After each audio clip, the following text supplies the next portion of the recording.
Okay, I'd like to call to order the Tuesday, April 9th meeting of the Evanston Preservation Commission. We have a quorum of 8 members tonight, which a good turnout. It's 7:09. At 7:09 p.m. We first turn to old business. The first order of business is in relation to 917 Edgemere Court. The hearing for 917 Edgemere Court for approval of certificate of appropriateness for construction was concluded on October 9th with issuance of a certificate of appropriateness. We're not the hearing was closed at that point. The hearing's not being reopened tonight. The sole purpose of the agenda item is for the commission to approve the findings of fact that were circulated and posted on the city website with respect to 917 Edgemere Court. So I guess, I know I wasn't here for that meeting, but for those of you who do, have there been any comments received, Carlos, from the commission members?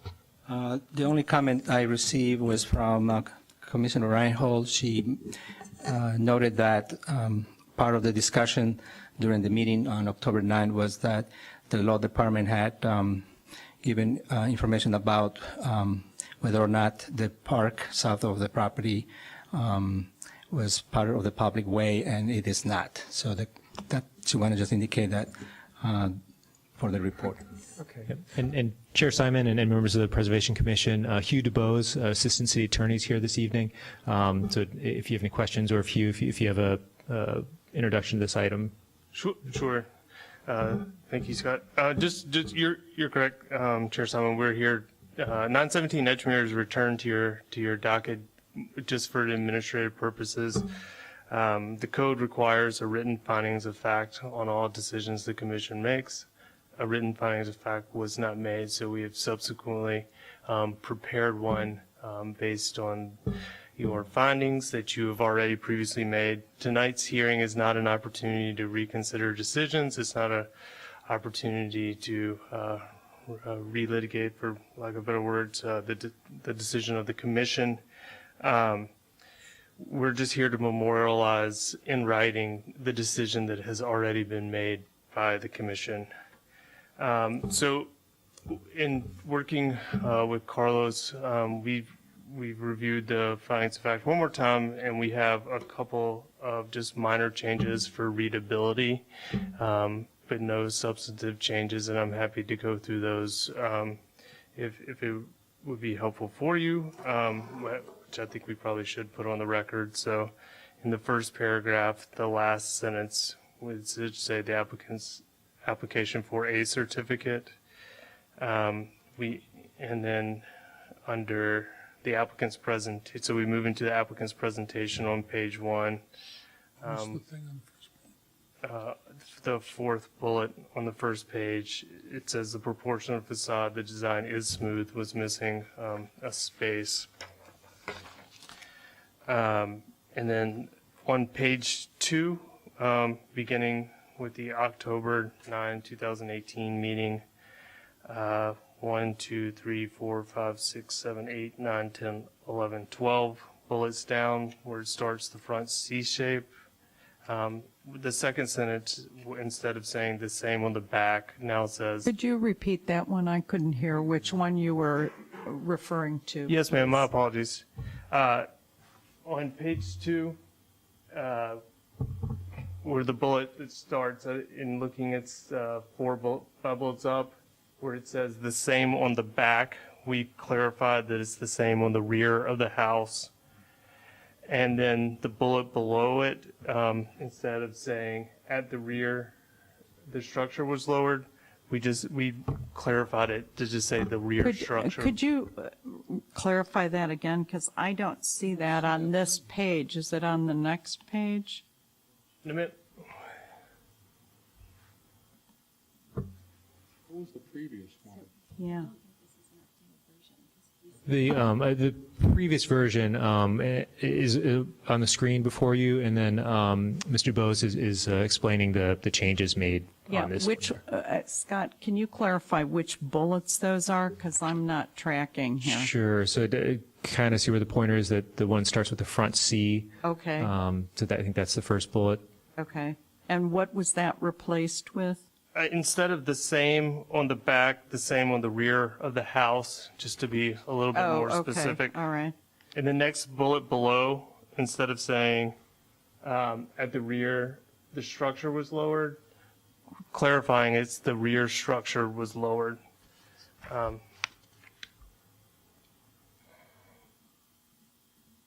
Wouldn't it be the rear of the structure since it's one structure? We can add of in there if Yeah, you. I think that would actually make more sense. All right.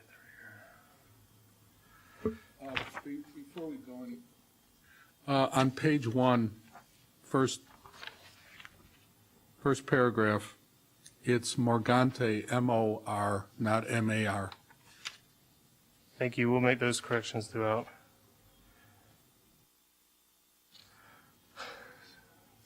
Scott, if you could go to the next page, Page 3 or? page 3, please.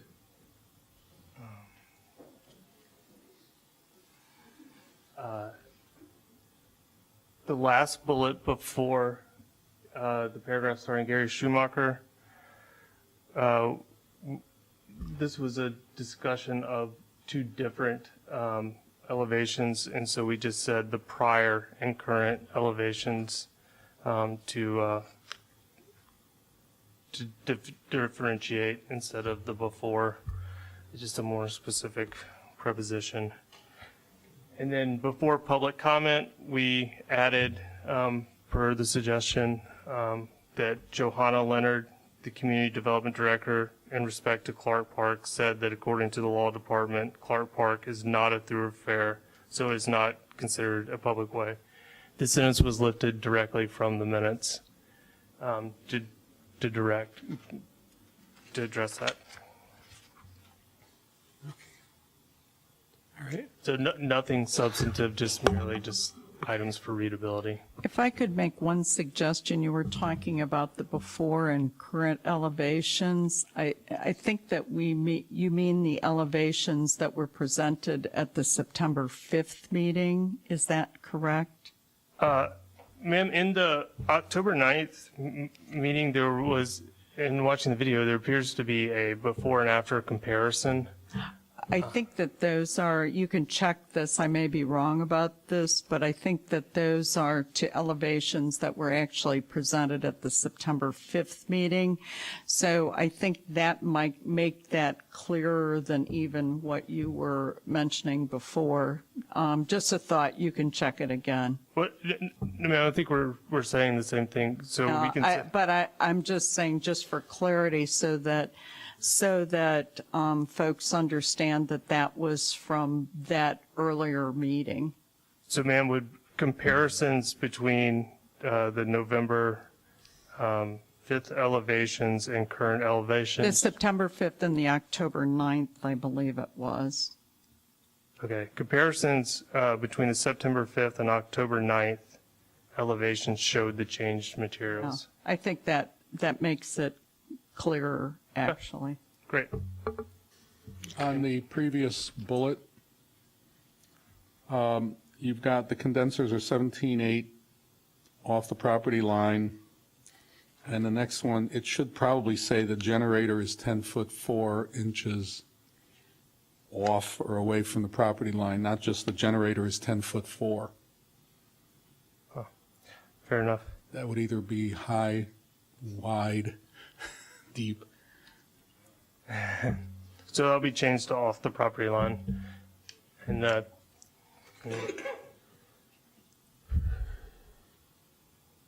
Okay. that's, Do any members of the commission have any other inaccuracies or just language, grammatical points or errors? No?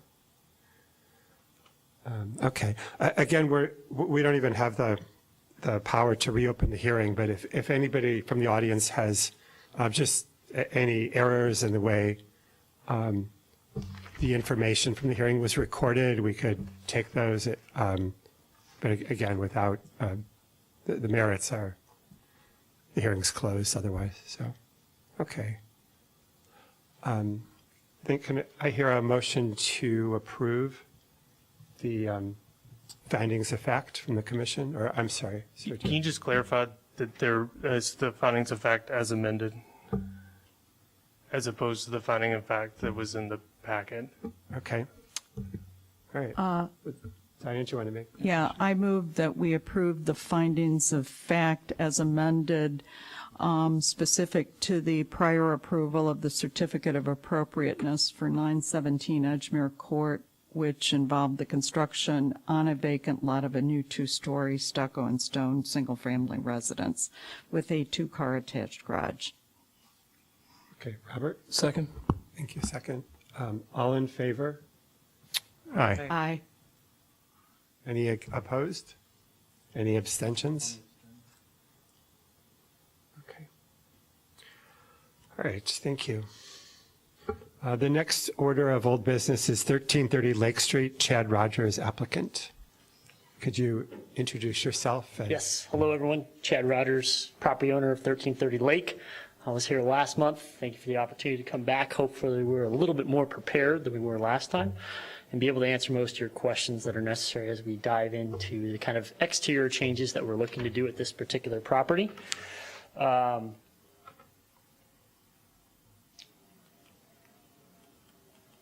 don't know if it's working. Let's see.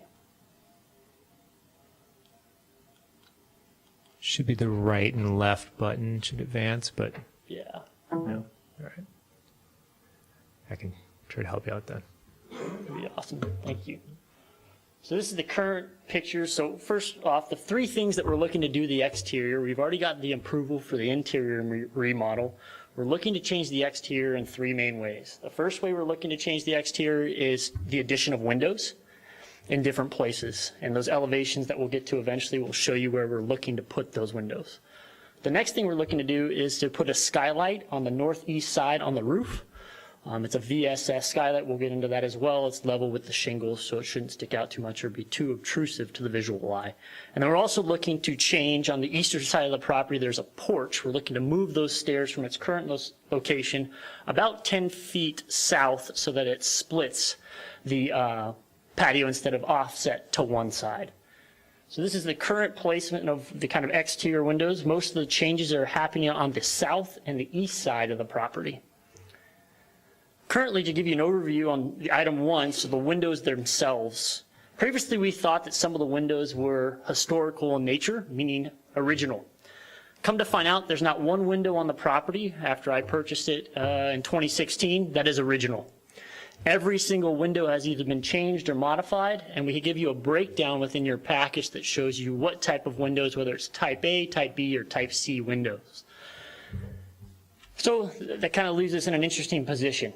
One, there's nothing of historical nature. Probably the most high quality window that was put in by the previous owners is a Pella wood interior, aluminum clad exterior window. And that's the one we're looking to match on all the various places we'd like to put in new windows. So trying to decrease the vinyl windows that were put in by the previous owners and increase at least to probably the best looking window, which is the Pella window that is on the front and the sides of the current property as it stands now. If you could advance, I'd appreciate it. One back, please. In your packets, you're going to be able to see it a lot better. We break down what the different windows are on the property. And let me tell you this, there is an interesting mix of what's been changed and what hasn't been changed. So type 1 property is the aluminum clad, or type 1 window is the aluminum clad window. You see it on the left side below the window schedule. And that's what we're looking to kind of match. Although the sizes may change just a little bit, those are the ones that we want to include, and those are the ones that we're looking to purchase, and there's an invoice of those various windows within your packet as well for which window we're looking to use. Those windows are basically, like I said, you're going to have a wood interior, you're going to have an aluminum clad exterior with a 7/8, I think it's Mutten. Is that correct? Or mullions, one of the two. Please forgive me if I messed that up. But it'll be about 7/8, so we'll match what's there. And then also we're looking to remove some of the vinyl windows that are currently existing.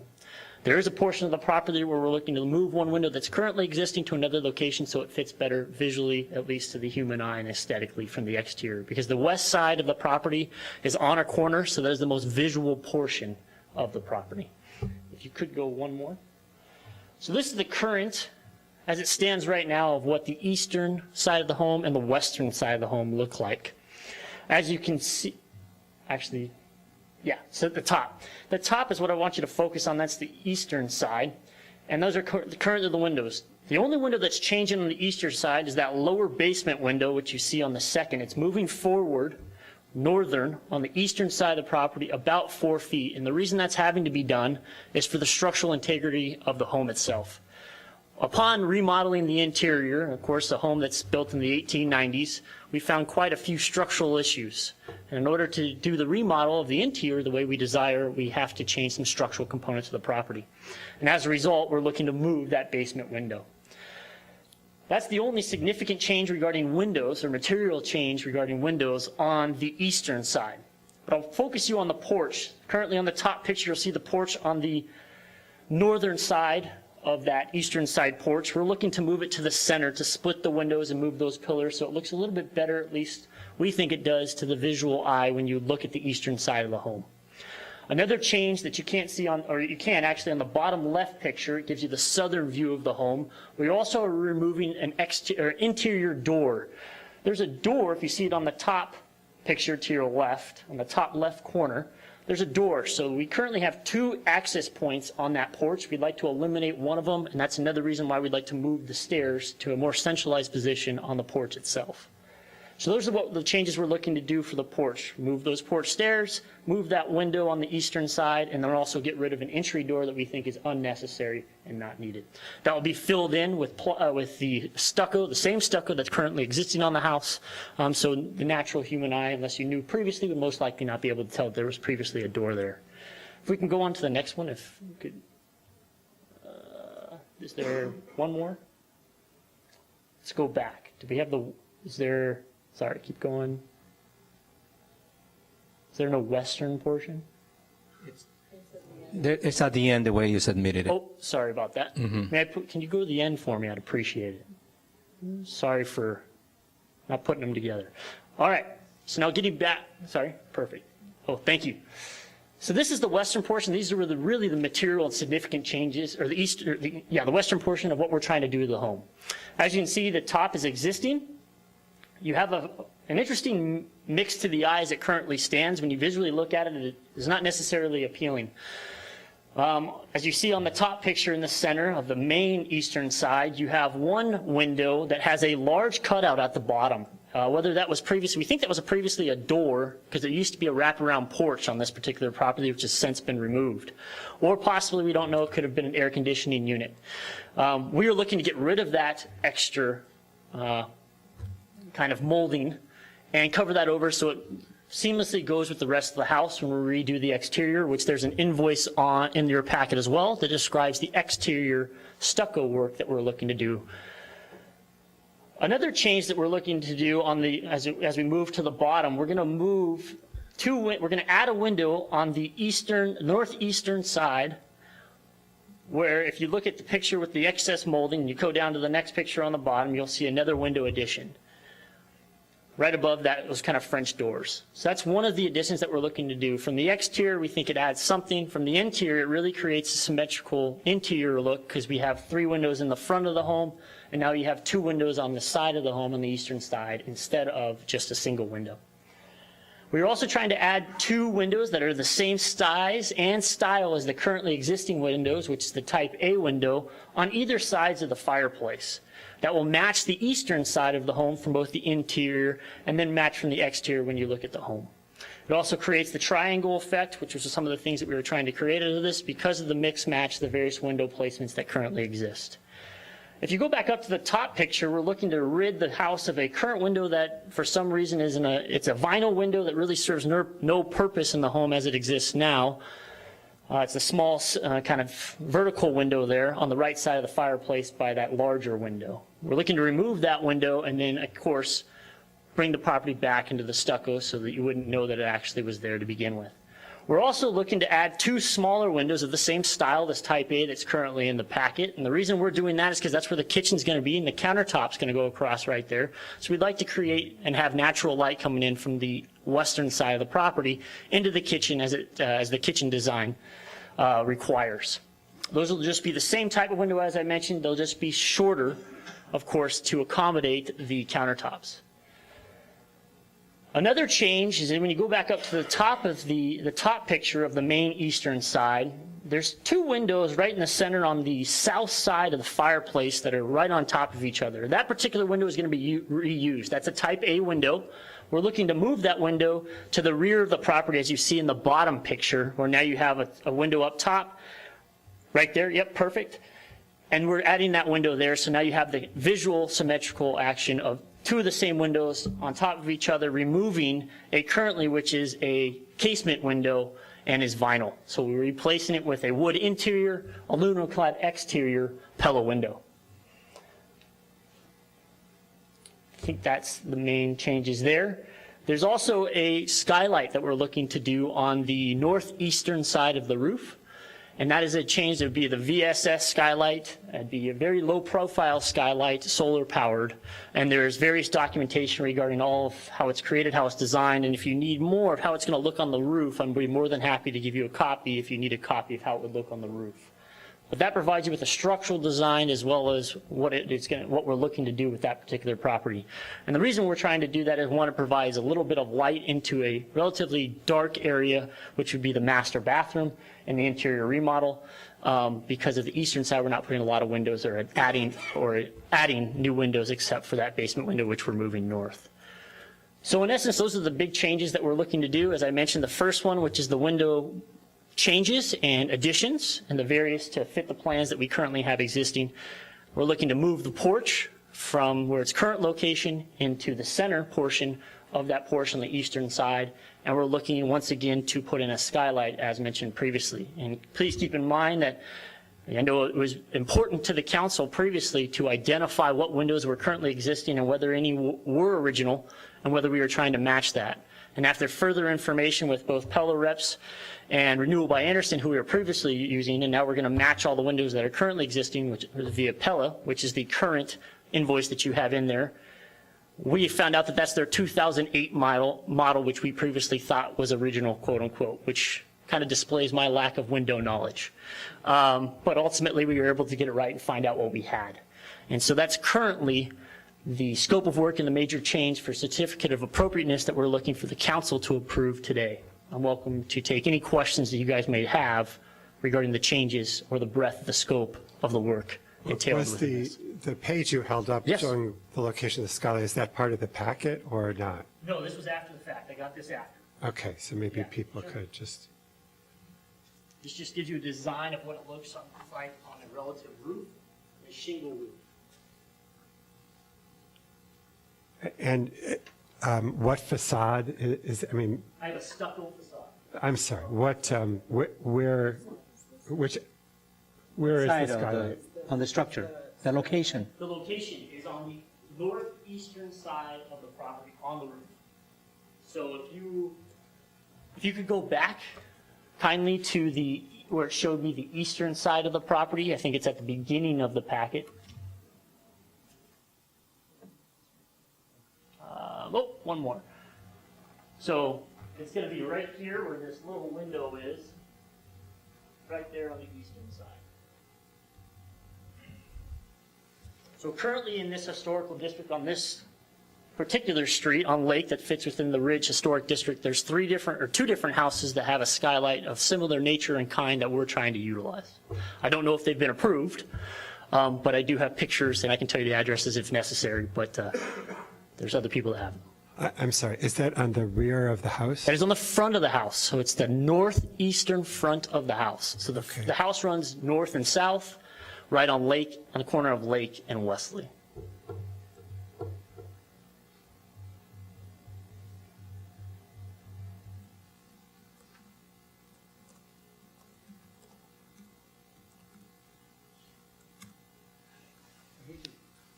I hate to go back to the other elevation. Why are you retaining those 2 vinyl casements? Oh, right, just north of the southern portion of the Those house? two. Oh, those are for bathrooms. No, I realize, but you're changing out everything else to, as far as I can tell, wood aluminum clad Pellas. Yes, I'm trying to. And so why are we still keeping those which don't match any other windows on the house? Well, it's most of the cost. I'm already changing quite a few windows, so cost. I'd like to eventually change them all, but I can't, the scope of the project has ballooned quite larger than I expected to begin with, and I'd like to satisfy the desires that we have for the placement of the windows that we would like for the scope of the exterior project. So I'm going to increase the percentage of the Pella window from, I think, 57% to about 67%. So eventually I'd like to be able to replace every window with a Pella wood aluminum clad window so they all match. Well, right now it's a cost thing for me. You seem not to like that answer. No, I'm just trying to remember that last time there was an issue of some of those windows that they didn't quite fit into the openings, and I couldn't tell when I was looking at the packet whether you were changing those out or not. No, sir, not changing the casement windows. No, At least not right the now. casements. I think some of the double hungs had a much larger trim around them, as I recall. Well, you see that the only much larger trim you're going to find is right there on that northern side of the eastern wall on the top level. That was the only place that has unique, like I said, either was a wraparound porch exit or was used for an air conditioner. So what they did, instead of replacing it and doing in what my opinion would be the proper way, is to get stucco guy to come out and match the stucco, they just put wood over it, put some accent on it, and called it good. So what I'm trying to do is to get rid of that, what in my opinion, the eyesore on that particular window, because it doesn't match anything else on the, eastern side of the house. And I'd like to get rid of that, so now I have a flush, new stucco exterior on both, the entire home is getting redone. So, Okay. Do we have other questions from the commission?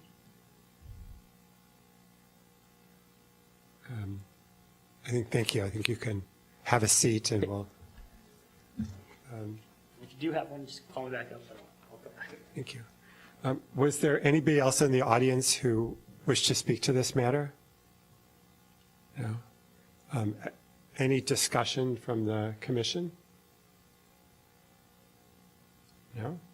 Does anybody wish to make a motion? According to the applicable standards for alteration, Diane will. Yeah, I move that we issue a certificate of appropriateness for the project at 1330 Lake Street for the addition of 4 double-hung windows and the removal of 1 casement window and the replacement of an existing relocated double-hung window on the west elevation. And then also on the second floor, removal of 1 window and the addition of 1 double-hung window. On the south elevation, on the second floor, the addition of 1 double-hung window. On the east elevation's first floor, the removal of a patio entry door and the relocation of the patio entry stairs to the center of the patio, plus the addition of a skylight on the east side of the roof's northern section, and then the replacement and addition of selected basement windows. And the applicable standards are for alteration 1 through 6, 9, and 10. Second? Elliot, second. All in favor? Aye. Any opposed? Any abstentions? No, the motion carries. Okay, thank you. The next matter was old business 2767 Euclid Park Place, and my understanding is the applicant has asked that this be continued until our May 14th meeting. I guess we need a motion to continue this. If anybody, I move that we continue 2767 Euclid Park to the meeting of May 14th, 2019. okay, the second. I'll second. Diane second. All in favor? Aye. Any opposed? No. No abstentions. Thank you. Okay, for new business, our first matter is 716 Brummel Street, and I know Susie's alerted us that she will be recusing herself from voting on this one, correct? Correct. I just want to state it for the record that I will recuse myself due to potential conflicts. Thanks. Sarah Haas, applicant, or? Thank you. I'm Sarah Haas. I work with McGuire Glusky and Associates Architects. So the 716 Brummel project came to us because the owners were having problems with their failing windows on the front facade and their previously replaced windows. And when we looked further, we discovered that there are deficiencies with the steel lintels above all of the windows, causing the windows to fail. And under further inspection, we have proposed new work to the openings, which includes replacing the steel lintels, replacing the windows, but first replacing the lintels, replacing any damaged or cracked stone above the lintels, which are supported by the lintels, and then replacing the stone sills. And the sill between the ground floor and the first floor is the decorative cast stone band, which is significantly deteriorated. And in our application, we had mentioned that we were going to either replace it in kind to match in a simplified cast stone profile or in a simplified limestone profile. And since we have submitted our application, we've received bids on the project, and we'd like to move forward with replacing the band in a simplified limestone profile because it provides significant cost savings of about $20,000 to replace it in the limestone instead of cast stone. And then the other part of the project is to restore the arched entryway, which is currently coated in a Modak coating, and this arched opening is less deteriorated than the band, so we think that we will be able to remove the coating and then repair any of the small cracks that exist. And then the windows themselves, we are proposing a clad Marvin window, and there are three types. There's casements, pear casements, and French casements, and we're keeping the same configuration that's existing, and then there'll be simulated divided lights. So.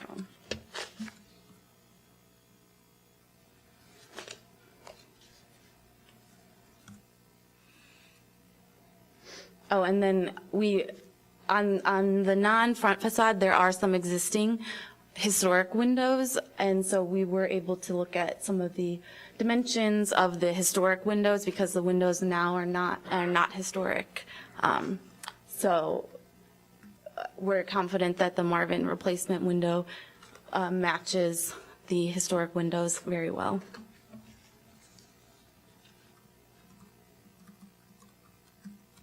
So that's all. Did you have a depiction of what you were doing for the lintel replacement? What will replace the lintel? Steel to match existing. So the steel right now is extremely deteriorated and deflecting. So we did do a investigative opening and determined that they'll have to be replaced in kind. Is the pattern going to match that's on there? The stone, so the stone right now, there are some damage. So the lintel, it's the structural lintel is steel, but then there's the cast stone unit, Right. or the stone units above the windows. And they're just a flat profile, and we'd like to put them all in limestone. That right now, there are a few that are still cast stone. Okay, But and most have been replaced already. What with about the limestone. band across the building? And that we'd like to replace in limestone. And is the pattern on there going to Oh, that match? pattern. So our simplified profile will keep the top and bottom detailed profile, but we're proposing removing some of the, like the circle and the quatrefoil and the curlicues. Do you have an elevation of that? Yeah. We have, well, The section doesn't tell us anything. so I have a like a mock-up in Photoshop elevation that I brought with me, but I only have one copy, but I can pass it around.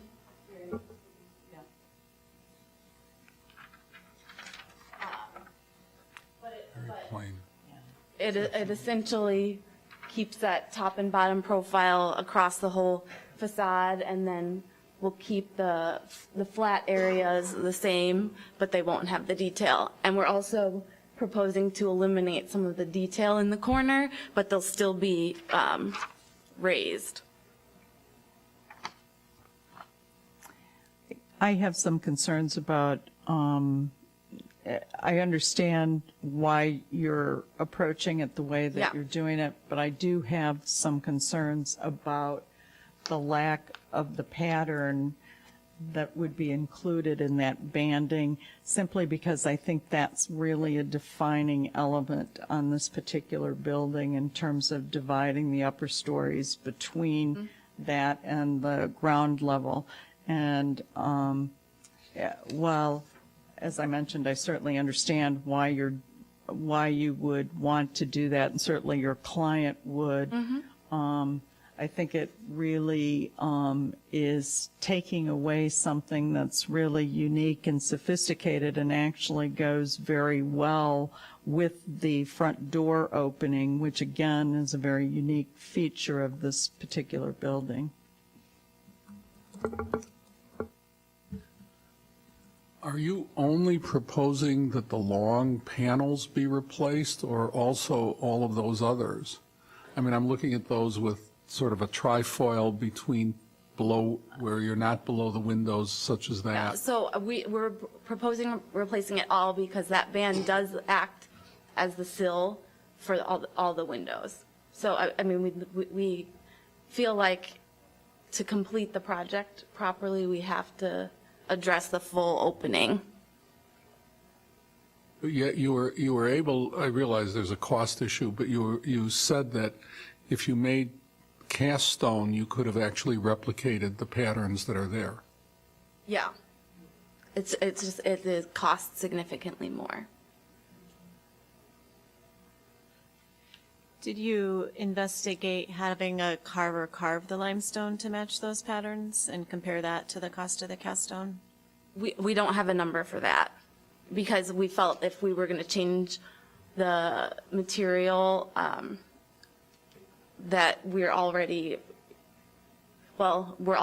making a change. So we felt like the better number was comparing the cast stone versus the simplified limestone.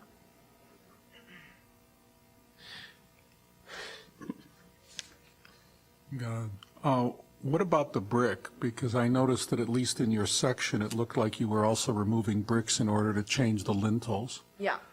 Are you matching the brick, or are you We're- finding a match? We're going to reuse the brick, which we were able to do when we made our investigative opening, and if we do have to replace any, we'll find a match.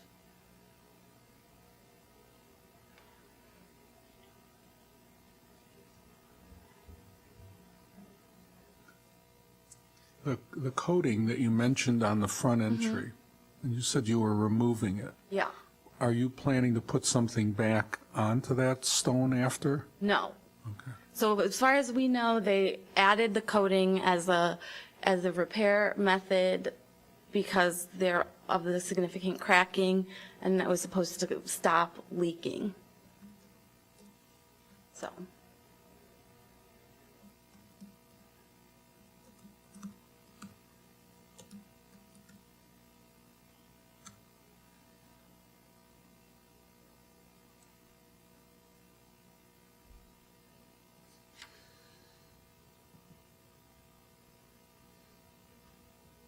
All right.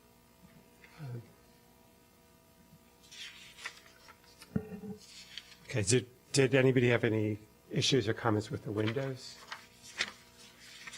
I mean, it sounds like our concerns are really just the stone band. Okay, all righty. Is there anybody from the audience who is here to speak to this matter? Yeah, we're actually, the three of us are residents in the building. If you'd like to, would you like to say something, or? Sure. Okay, if you could introduce yourself. And Sure. Hi, my name is Kerry Eason. I'm a unit owner. Have you and signed in? Signing in In the yellow page? on the yellow page. There's a pen right there. Oh, okay.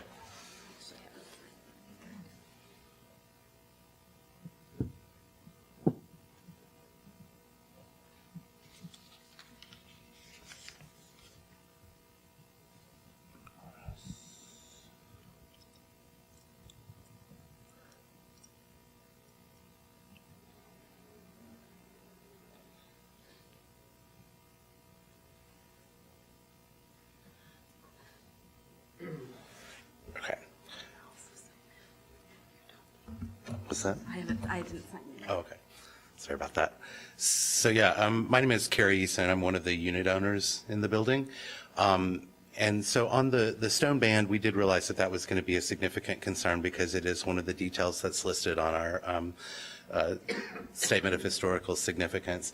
In meeting with the mason, with the subcontractor for the general that we'd like to go with, we had a meeting with him last week to talk about the difference in price and the detailed versus a simplified version of the band. One of the concerns that he raised with us is that right now there's so much cracking on the panel, the larger panel below the where the bay comes out, that there's so much cracking in that he's really not even sure he can get a mold of the scroll work that's there. So while he can try to do some sort of detail, he has concerns as to whether he will be able to match it in kind at all. And we really are concerned that upon removing that band, because the deterioration of it is so significant at this point, that it's going to fall apart and we're not going to be able to use it at all. So we're going to have to replace that band. Again, it's just a matter of expressing the concern that the mason had that they can't replicate the scroll work in kind. I've seen skilled carvers work from photographs. Okay. I think it can be done.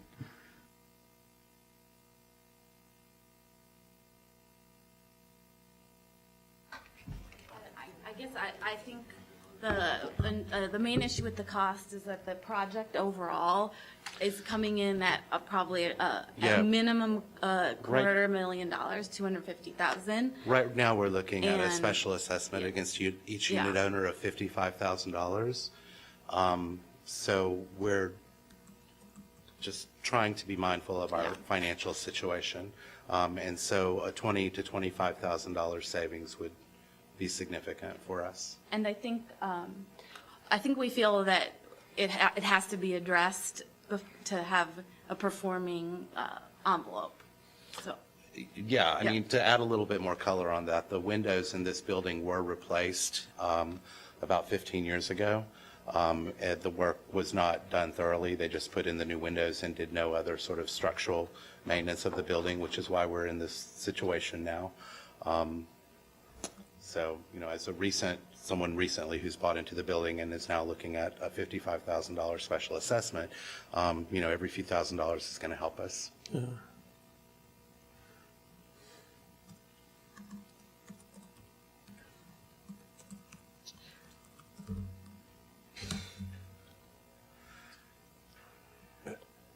I mean, I think from a historic preservation point of view, as you mentioned, it's a historic feature of the house, and it's pretty visible. I think,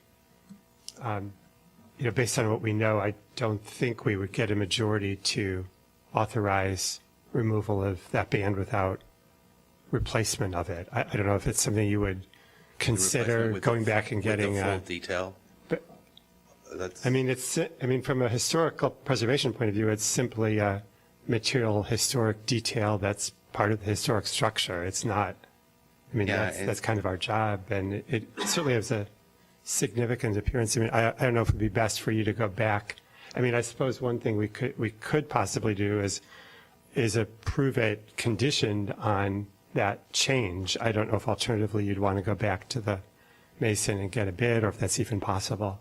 no, I mean, we've gotten a bid for it. It's a $20,000 difference, which, again, it may not necessarily be that significant in relation to the job as a whole. It just may mean that we might not be able to do other work that we were hoping to do with taking the MODAC coating off of the doorway. We may just have to replace the band and then have a doorway that is still in the other state. Is there any discussion as to what we'd like to see? Is there anybody who thinks we should consider allowing removal of the, replacement of the band by a band without any of the detail?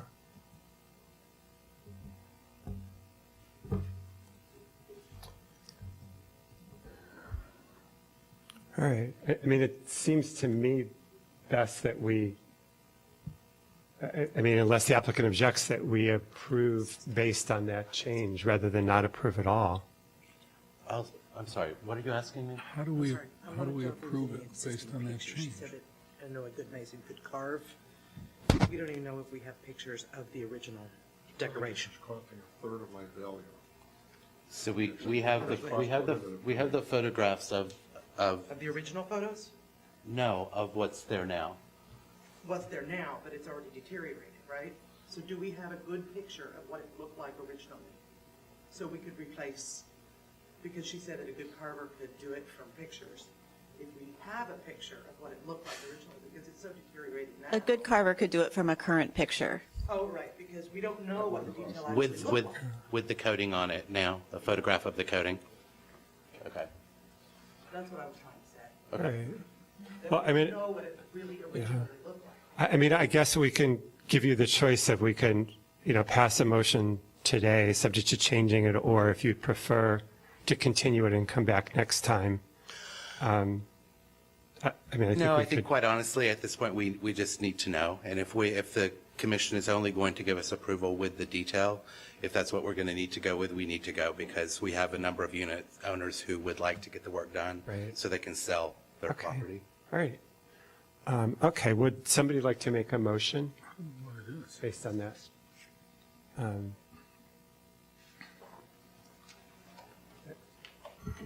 I ask one question? Is the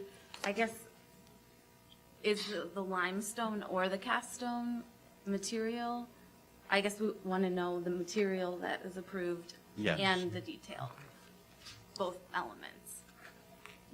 So like, we got bids for replacing it in cast stone and in limestone, and it was mentioned that adding the detail in the limestone would be, I guess, well, we were asked that question if we had a price for it, which we don't, but if that costs less than cast stone, we would be open to considering it, I think. Yeah, quite honestly, we really don't even know for sure if it's limestone or cast stone now, because it's all coded in the MODAC. I know the statement of historical significance says limestone, but Ann, with Sarah's architectural firm, really felt strongly that because of when the building was made, that it's probably cast stone, but quite honestly, we don't know for sure until we start removing the MODAC coating. It sounds like, to approve it, we need to approve something specific. Would you be willing to come back next month with a definitive proposal? It sounds, on the whole, the work's going to get approved. And- Well, I mean, we have, I guess I'm not following your question. I mean, I think we have like quotes in cast stone and in limestone, both. The cost difference in the detailed cast stone versus the detailed limestone, I don't think is Yeah, that- we don't have that. Oh, we don't didn't have- get. We don't have that. We only have the simplified limestone. So Okay. I guess I'm just if we want to investigate further the cost of detailing the limestone, we can't answer that question at this time. So Okay. if we it's only approved in cast stone, then that's how we need to proceed. Would it make a material difference in Yeah, appearance, so which that's my material question, they is the use? material difference. We don't know. We don't know. I think the question about what are we approving, is the question that we're saying it can either be cast stone and/or limestone, but what we're really saying is without the simplified profile, I think is Right. really the And I- pertinent point. And I think also Jamie made the suggestion about a carver taking a look at it and what that means in terms of cost. I don't think we have a sense of that in terms of materials or what that means for the project. And, it may be something that, given your cost concerns, could potentially be palatable. Right, and that's So- why I think I don't want to have Right, it I understand approved, exactly what limiting you- our options. Right, and I moving think the forward. thing is, we want to have you do the best project, so.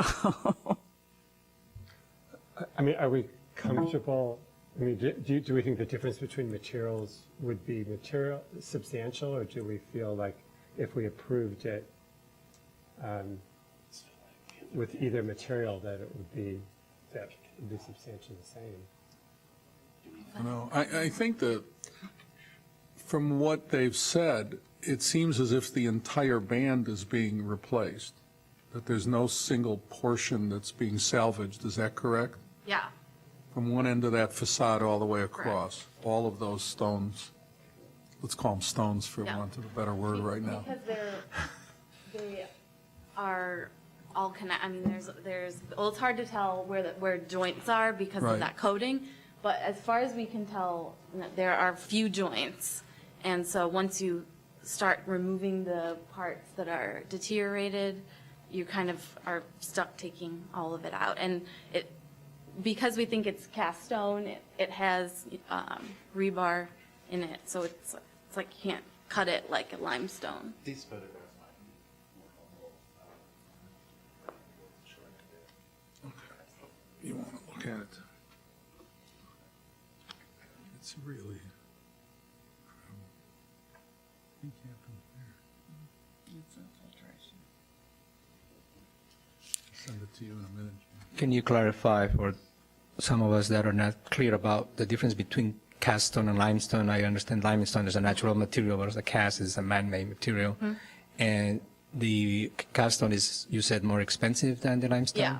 So historically, cast stone was made to imitate limestone, and it could be done cheaper, but now it's not. It's the opposite, is what we're finding in our bids. Do you have any information whether the cast stone is more durable than the limestone, or there's no difference between the two, it's just the cost? I think there's not a difference. I mean, it's like a concrete, which is cracks. That's the property of concrete.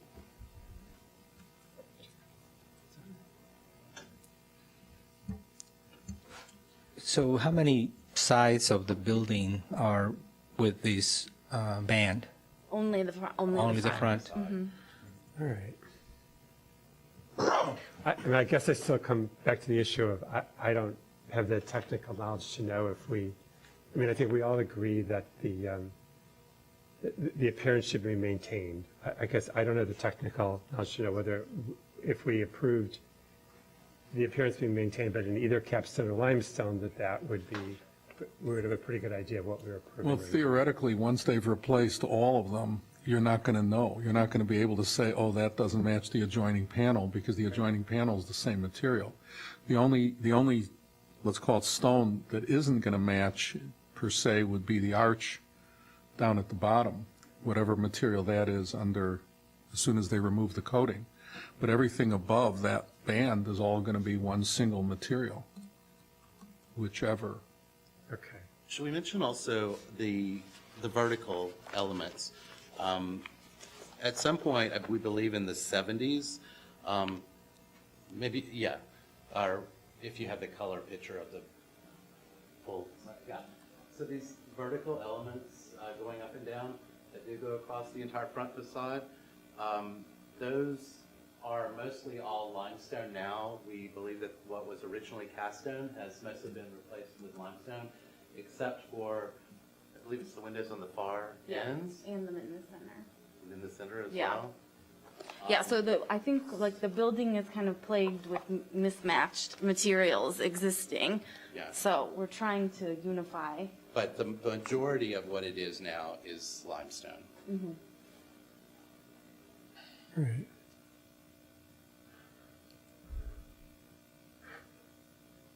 All right, so I guess the question is whether we feel comfortable making a motion approving it tonight, or feel like we need more information as to exactly what would replace it.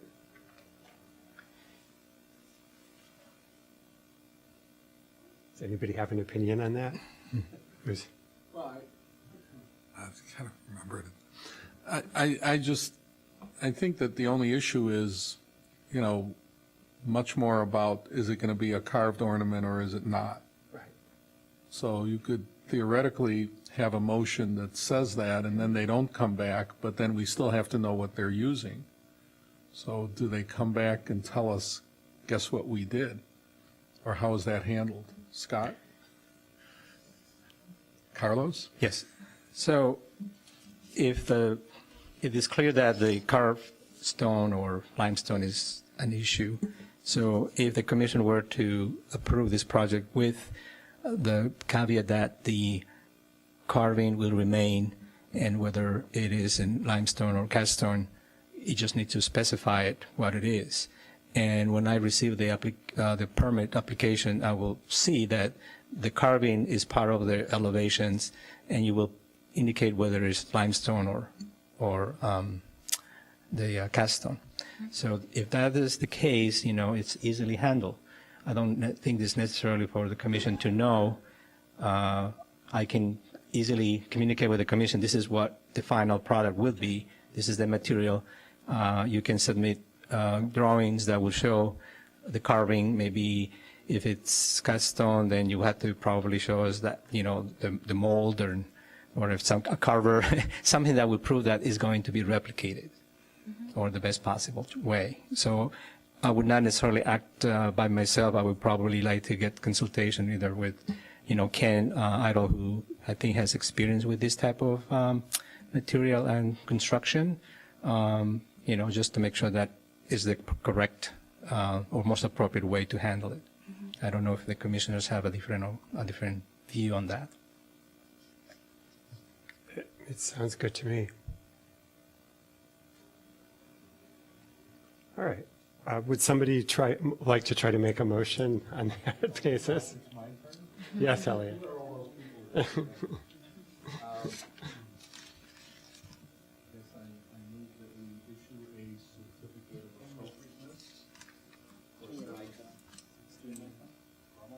I thought it was on, I'm sorry. All right, a certificate of appropriateness for 716 Brummel to replace the wood windows on the upper floors of the front facade, exclusive of any of the ground floor windows, with new clad wood windows with simulated divided lights to match the historic windows on the upper floors. And included in this work would be replacement of the steel lintels, the stone sills and headers. I'm assuming those are limestone. And then replacing the cast stone band between the ground floor and the first floor with either a cast stone or limestone with the same profile and carving, decoration, ornamentation as the existing, and to repair the cast stone entrance surround and remove the coating from that surround. Applicable standards, alteration 1 through 7, 9, and 10. Second. Okay, second. Okay, Robert, second. Thank All you, in Robert. favor? Say aye. Aye. Any opposed? And one abstention. Okay, thank you. Thank you. All right, last order of new business is 1032 Forest Avenue, John Eifler applicant.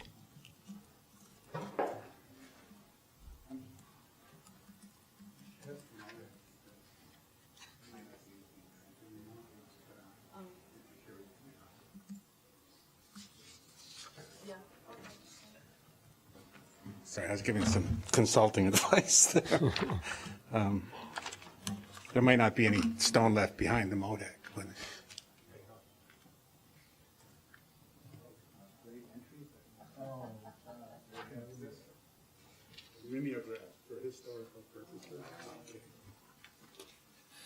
I put it up in the presentations, John.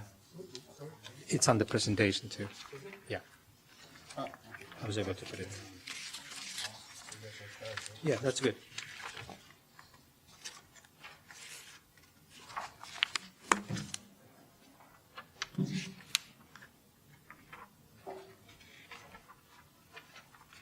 Hello, I'm John Eifler. This is my third time here. I originally came as the architect for the Oscar Mayer mansion and then also a house on Sheridan Place.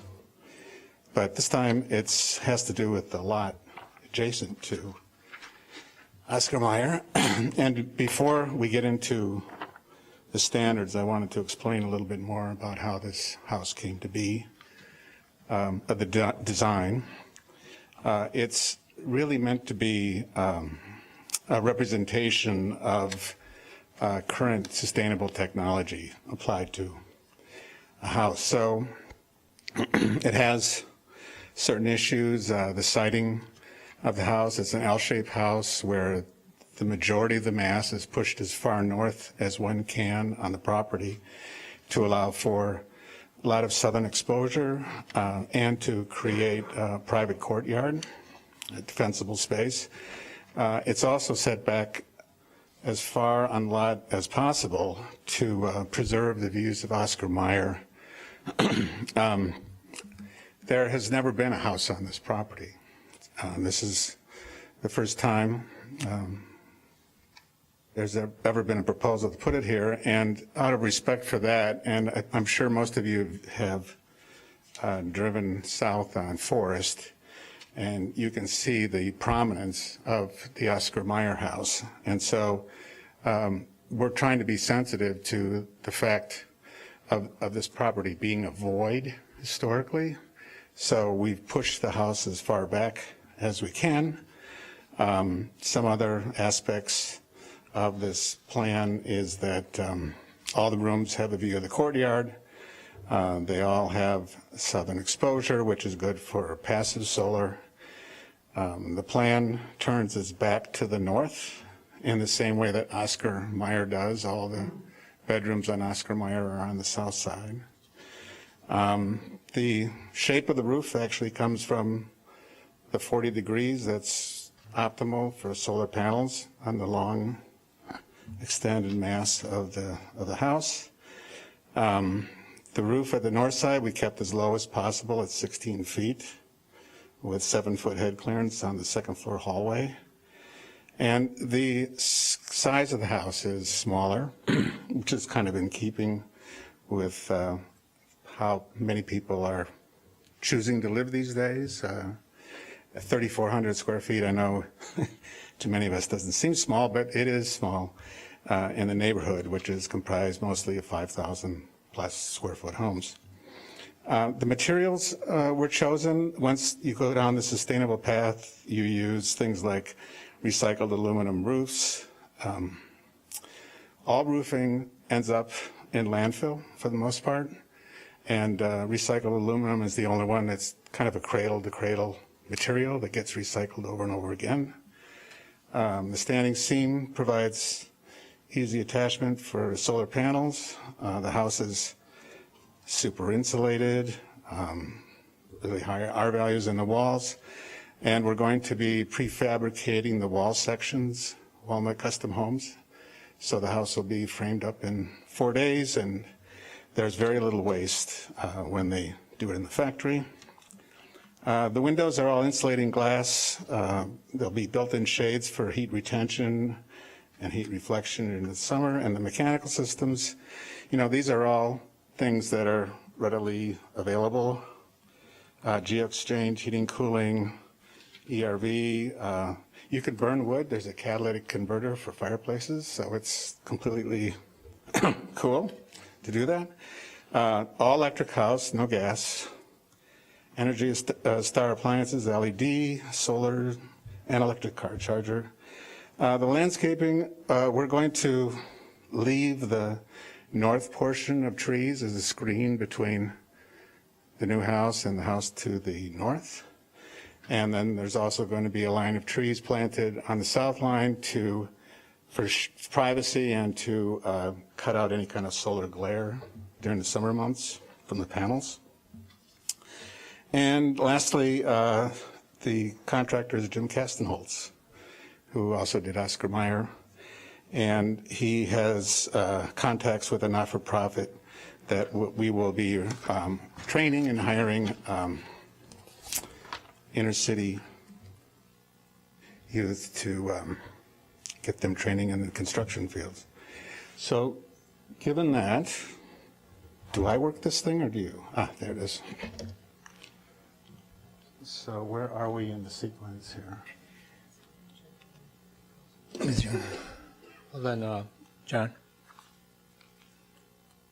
Use this one. And there's also a pointer. Thank you. And there's left and right. Move back and forth. Sighting of the house. Oscar Mayer is 35 feet from the front property line. Ours would be 72. And the property to the north is 45 or something. So what happens here is you travel south, and I have some more images, especially the ones I handed out. The corner house and this house would be set back, and then there's a wall of houses all about 35 feet from the sidewalk. We would be 20 feet away from Oscar Mayer. There's a 15-foot side yard there, and then we're 5 foot on either side. The garage is back by the alley, and you can see the kind of spaces. It's 4-bedroom, 3.5 baths. In the back, you see a master bedroom, so people can age in place if they'd like. Kitchen, family, dining is the rectangle in the living room. Is it front? Pointer. Pointer? The lasers, they start on the top. Is it the button? Top, bottom, in the middle. Oh, the top one, okay. Living room, dining room, kitchen, family, master.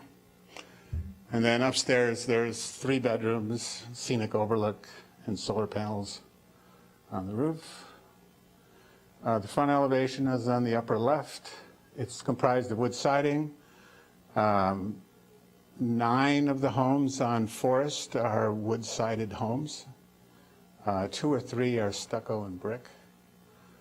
You can see the long elevation here with all the windows facing south for passive solar and the solar panels above.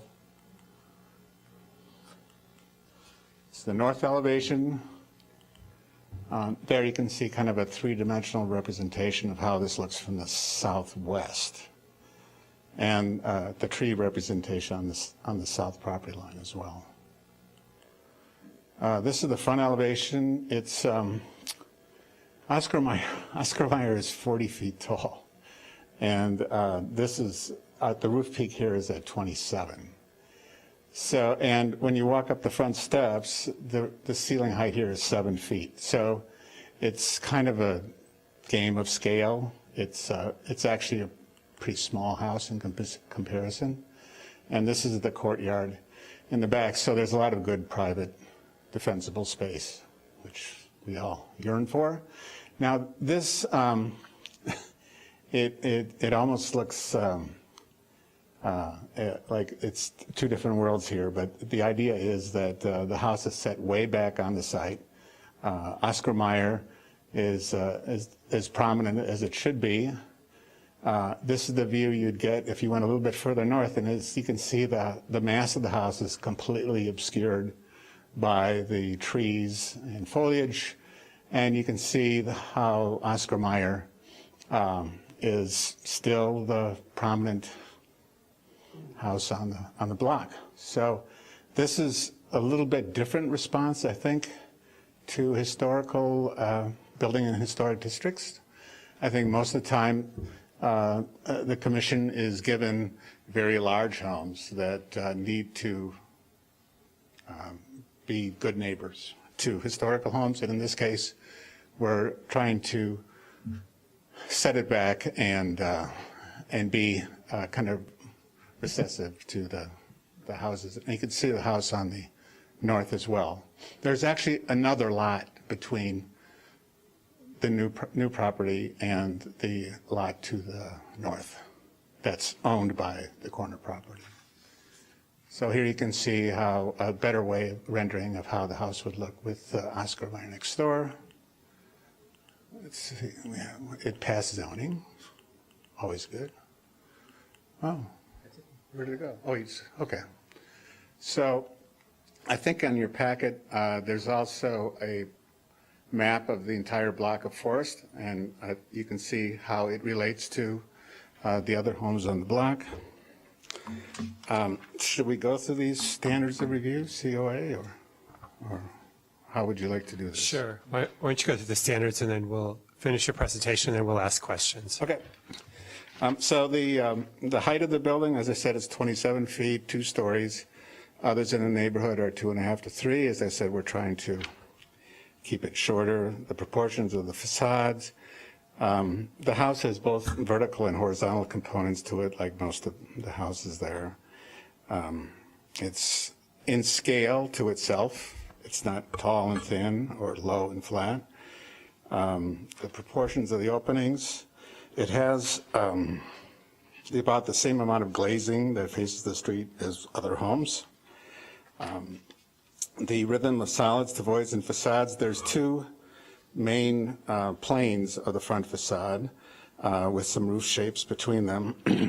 And there is an entry porch with a door, and that's part of the porch as well, and it's raised.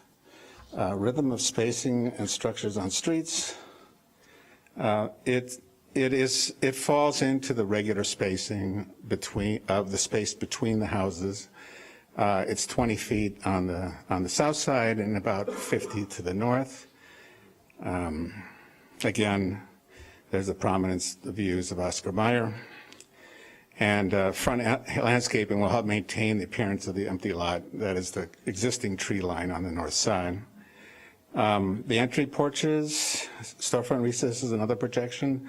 There is a traditional porch with an entry walk as similar to the neighbors. The materials and texture, relationship of materials and texture. Again, wood siding is the prominent material on the 1,000 block of Forest. The roofing on Forest is all asphalt shingles, none of which is original. So it's kind of hard to relate to a roofing type that wasn't original to begin with. The roof shape it's a gable. It's an offset gable, but all the other houses on Forest are gables, but except for 2 hipped and a somewhat flat roof on Oscar Mayer. Walls of continuity. Here's where we kind of separate. This is not a series of planes that fits into a rhythm. with a similar setback of the other homes. As I said, this is setback 72 feet. The scale of structure, it's roughly 2/3 the scale of Oscar Mayer. Our peak is 27, and as I said, they're 40 feet high. Direction, expression of facades, as I said, it's horizontal and vertical components, like many of the homes are on the block. Let's see, innovative design. This is the big one, I guess, for this design. Really, the building kind of comes from this idea of sustainability and energy efficiency. So things like the roof slope, the gable, the use of sustainable materials and wood siding and wood framing, recycled aluminum roofing. All of these things are innovative and I think fitting as representations of how houses should be built.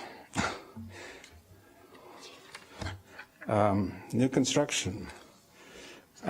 We have, as I said, tried to make the new building compatible with its neighbors, and we've just taken kind of a different tack as far as trying to make it small and low in scale and set back on a lot to preserve and respect the neighborhood. So, questions? Go ahead. What's the setback? So 35 feet for Oscar Mayer, what's the setback? 72. 72? Yeah, it's more than double. Just in terms of trying to gather data, so the depictions on, and I'm sorry, the one of the handicaps here is that most of these materials concerning the relationship of this house to the surrounding homes was not submitted part of the package, so I know I haven't had a chance to review it. So these depictions, are these the same depictions of the same location for the house, but from different views, or are they, because the one looks, I mean, the second one looks like it's far closer to the street than the first one does. It appears that way, but the second one, Speaking to the microphone. It's okay. I think the problem is the second one is really sitting in a field of leaves and is therefore hard to, if you look at these, the front elevation, the low piece, that facade, aligns with just west of the second window. Okay, and then it looks like you also added to the packet a more of a real rendering of the house in its proposed setting. I don't know if you could go back to that, since that seems to be. That one? Okay, so and that's the only depiction. Well, there's one there's that too. I mean, you can see Oscar Mayer Okay, all right. adjacent there.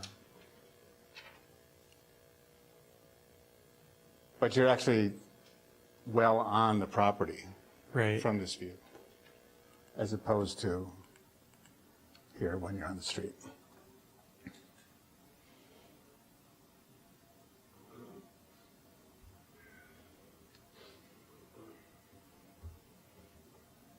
All right, well, I guess my thought is maybe we get questions, just questions only from the commission, not discussion, and then allow people in the audience to speak and then come back to the commission for discussion. Are there any other questions about the packet that's submitted at this point, or questions for the architect? Carl? Is it being designed for someone, or is it just a spec house? It's a spec house. Okay. Other questions before? Okay, then why don't you have a seat for the moment? And are there members of the public who wish to speak? Sir, would you like to come up and introduce yourself, sign in if you haven't already? I have. Excuse me, I have a bit of a cold. My name is Brett Gadsden. I live at 1047 Forest Avenue.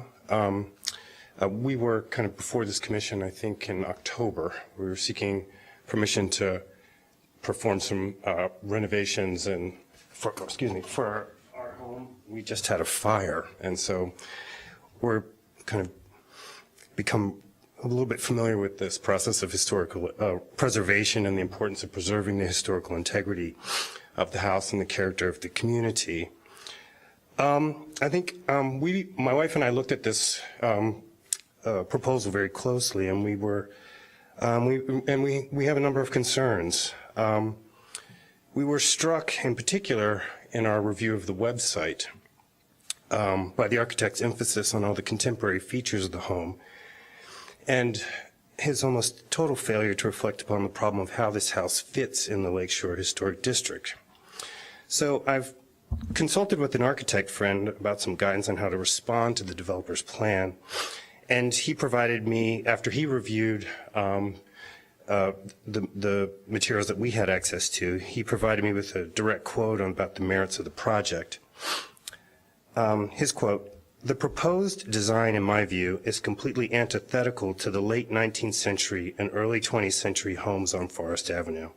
I would classify it as textbook American contemporary architecture, which as a movement states its adamant rejection of historical precedent. It is and always has been a movement that looks not looks to not only not repeat the past, but to push forward the limits of imagination." And as to the particulars of this particular house, my architect friend provided me with a number of bullet point features that, in his assessment, constitute a kind of certain disregard for the character of the neighborhood. And if you'll indulge me, these are his language and kind of language and logic that I'm still struggling to come to grips with as we think about this property. The first point, the north wall is flat and pretty blank. It is likely right on the property line to maximize the floor space, but it turns its back on the neighborhood. The main facade is low and horizontal, whereas the surrounding homes are typically proportioned vertically. The main facade is not symmetrical. The windows do not have a readily obvious organizing layout. The front porch is unfriendly to the neighborhood. The main living space is only for the family, which can essentially turn their back on their surroundings.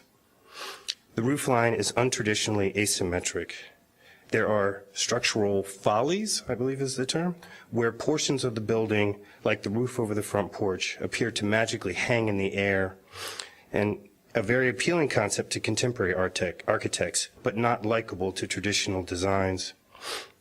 The wood siding is used as a singular element, the flatboard. It is a simplified element, as devoid of texture as possible, when in fact wood is a material that can be greatly sculpted, as was done in traditional designs surrounding this proposed structure. It is also vertical, not traditionally done, and the lapping is large, about 8 inches in the rendering. All of the other buildings around the house engage in principles of symmetry, punched openings, front facades that clearly show windows and doors that have a wall surface marked by holes made in them and the ornament that makes them textual and interesting to the eye. Horizontal window forms, as on the east and west facades, are contemporary. Traditional forms are usually vertically oriented. Window and door heights, as well as floor heights, probably don't align with the immediate neighbors, which is often something that one can see between traditional buildings on the block. The roof overhangs are not consistent. Some are quite large. Some are the width of the fascia board. Traditional buildings have a regular overhang of a consistent depth.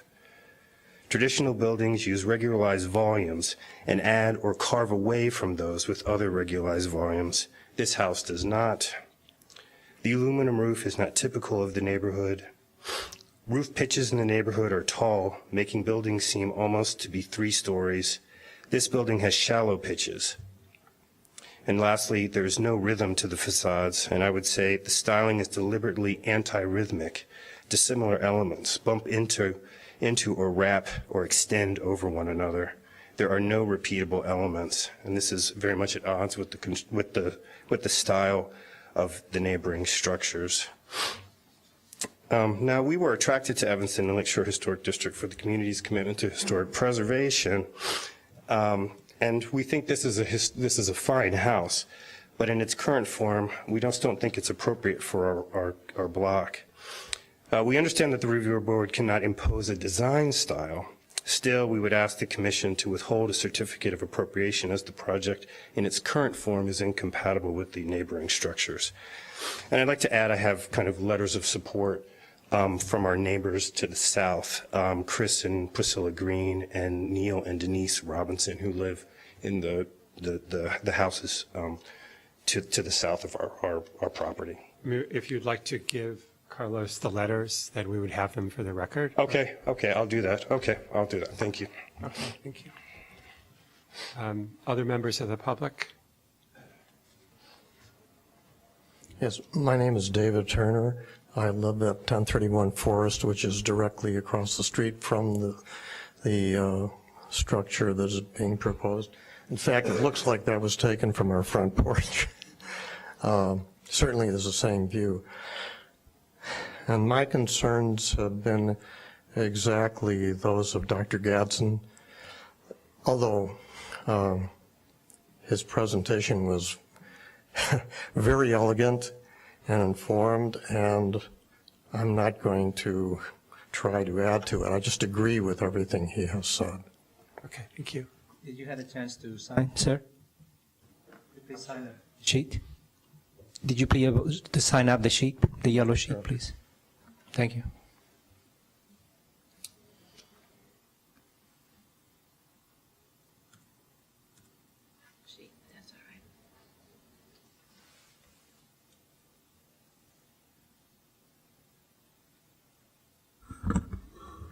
I'm Benita Turner. I live 1031 Forest.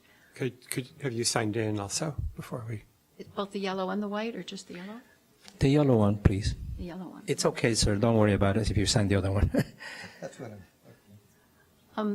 a friend of ours who used to live on the block, who moved a couple of years ago, I showed her the card we got with the rendering of the house, and her comment was, "Oh, I liked it. I like this on Clark Street Beach." And that's what this reminds me of, is what is a lovely beach house on Clark Street Beach. But this has absolutely nothing to do with the historic district. And I personally don't like the setback. To me, when you walk down the sidewalks, it's one interesting architectural house of character and history after another, and you don't look back. They just flow, and that's what makes the street, I think, lovely. And I agree with all the other comments of Dr. Gadsden. Okay, thank you. Next speaker, please.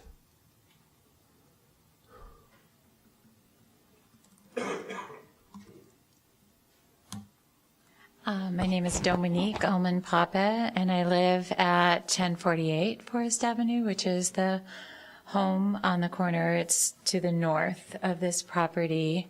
And I guess I would reiterate or just echo the comments that have already been made. I agree with them. But also I am concerned as the property owner to the north. It was described that the trees would remain. We have a very strong tree line between these two properties.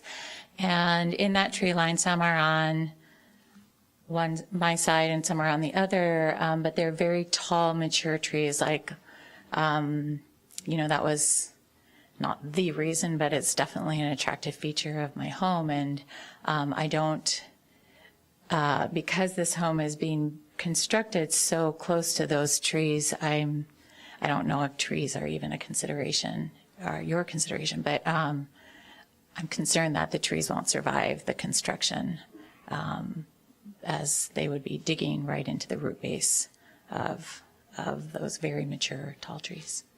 So that's the only thing I would add to the other concerns that have already been expressed. Okay. Have you signed in? I'm sorry. I did. Great, thank you. Thank you.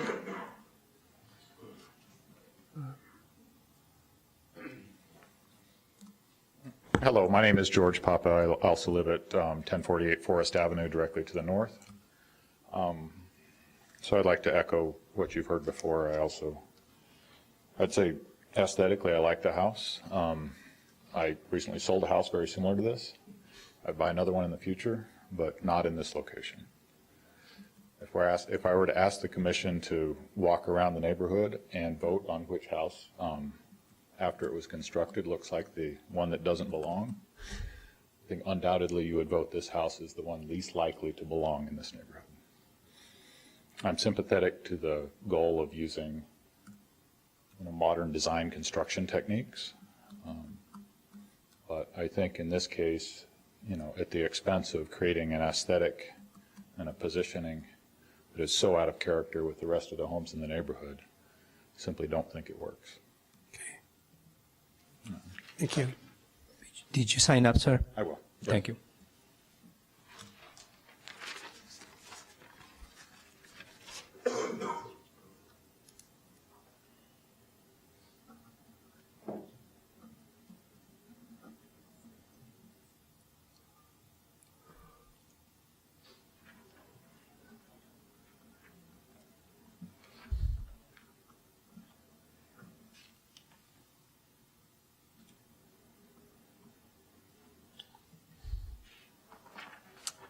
Hi, my name's Catherine Malizia. I live at 1030 Forest Avenue, the Oscar Mayer House, and I guess I will be the sole source of complete support for Mr. Eifler's project. I think this is a thoughtful and considered response to building a contemporary house in a historic district. I don't think you can build a 19th century house or an early 20th century house in the 21st century.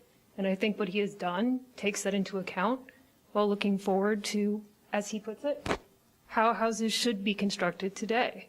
And I like the setback. I like his consideration for not trying to overwhelm the houses around it. And I frankly think it's a very thoughtful approach to building in our district.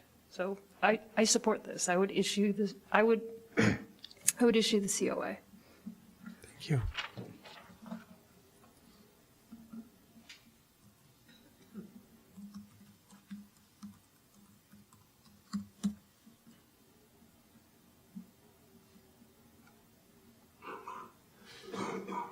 Okay. Looks like we have one last speaker, I think. Hi, my name is Joel Hammerman. I also live at 1030 Forest Avenue, which is also the Oscar Mayer House.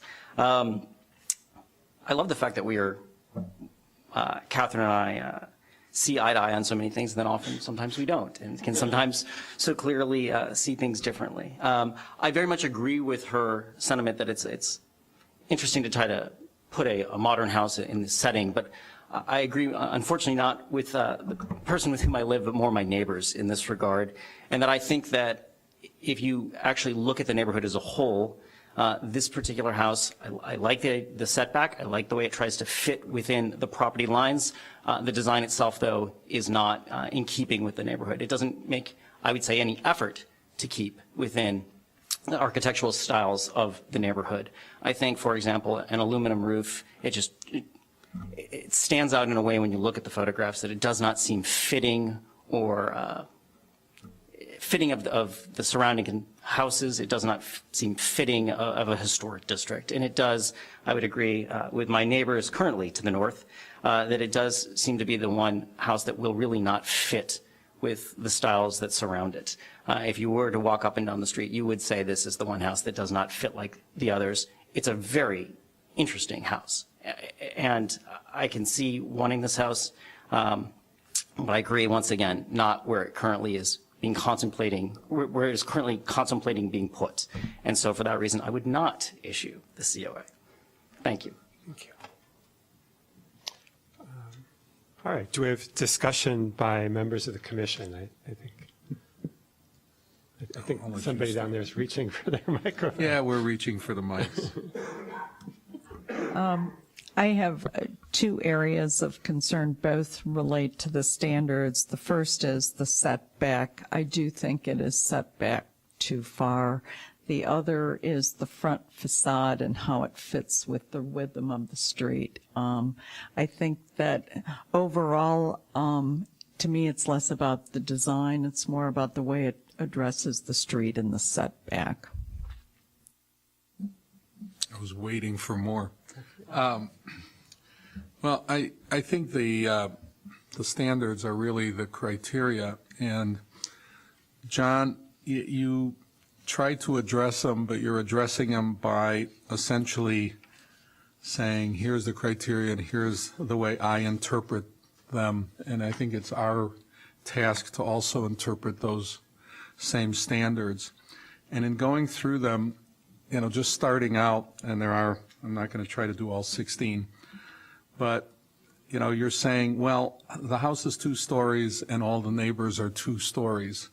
But I think that if anybody goes down the street and looks at these 2.5 to 3-story homes, you're going to see that they're, and I guess I'm going to be using this word a lot, they're a different scale.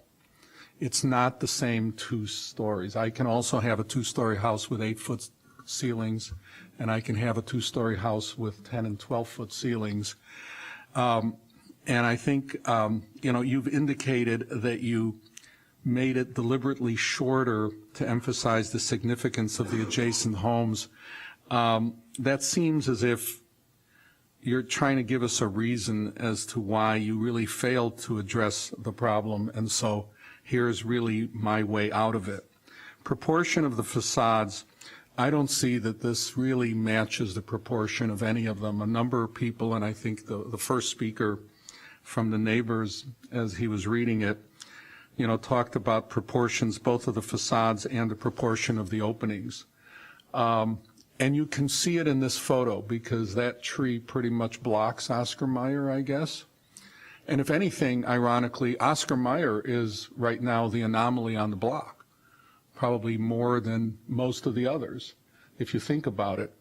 And then I look at that house behind the traffic sign, and I look at the proportions of the windows, and then I look at the house on the right, and I don't see any characteristics that have been sort of echoed.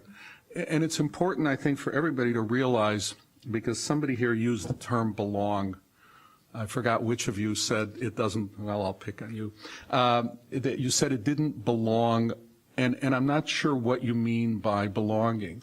I mean, most of the interesting thing about most of the streets in Evanston, if you go along them, is that there aren't, you know, 12 identical homes. You know, this is not Levittown or anything else. They're different. And that's what I suspect most of you were attracted to when you moved here in one form or another. We've just struggled for years, seemingly, and maybe put it to bed this evening as item number 1, the difficulty of the infamous home on Edgemere Court as to how that fit with all of the other homes on Edgemere Court. And there was a whole issue there of scale, facades, rhythm, spacing, and so on. But I don't see any of that here.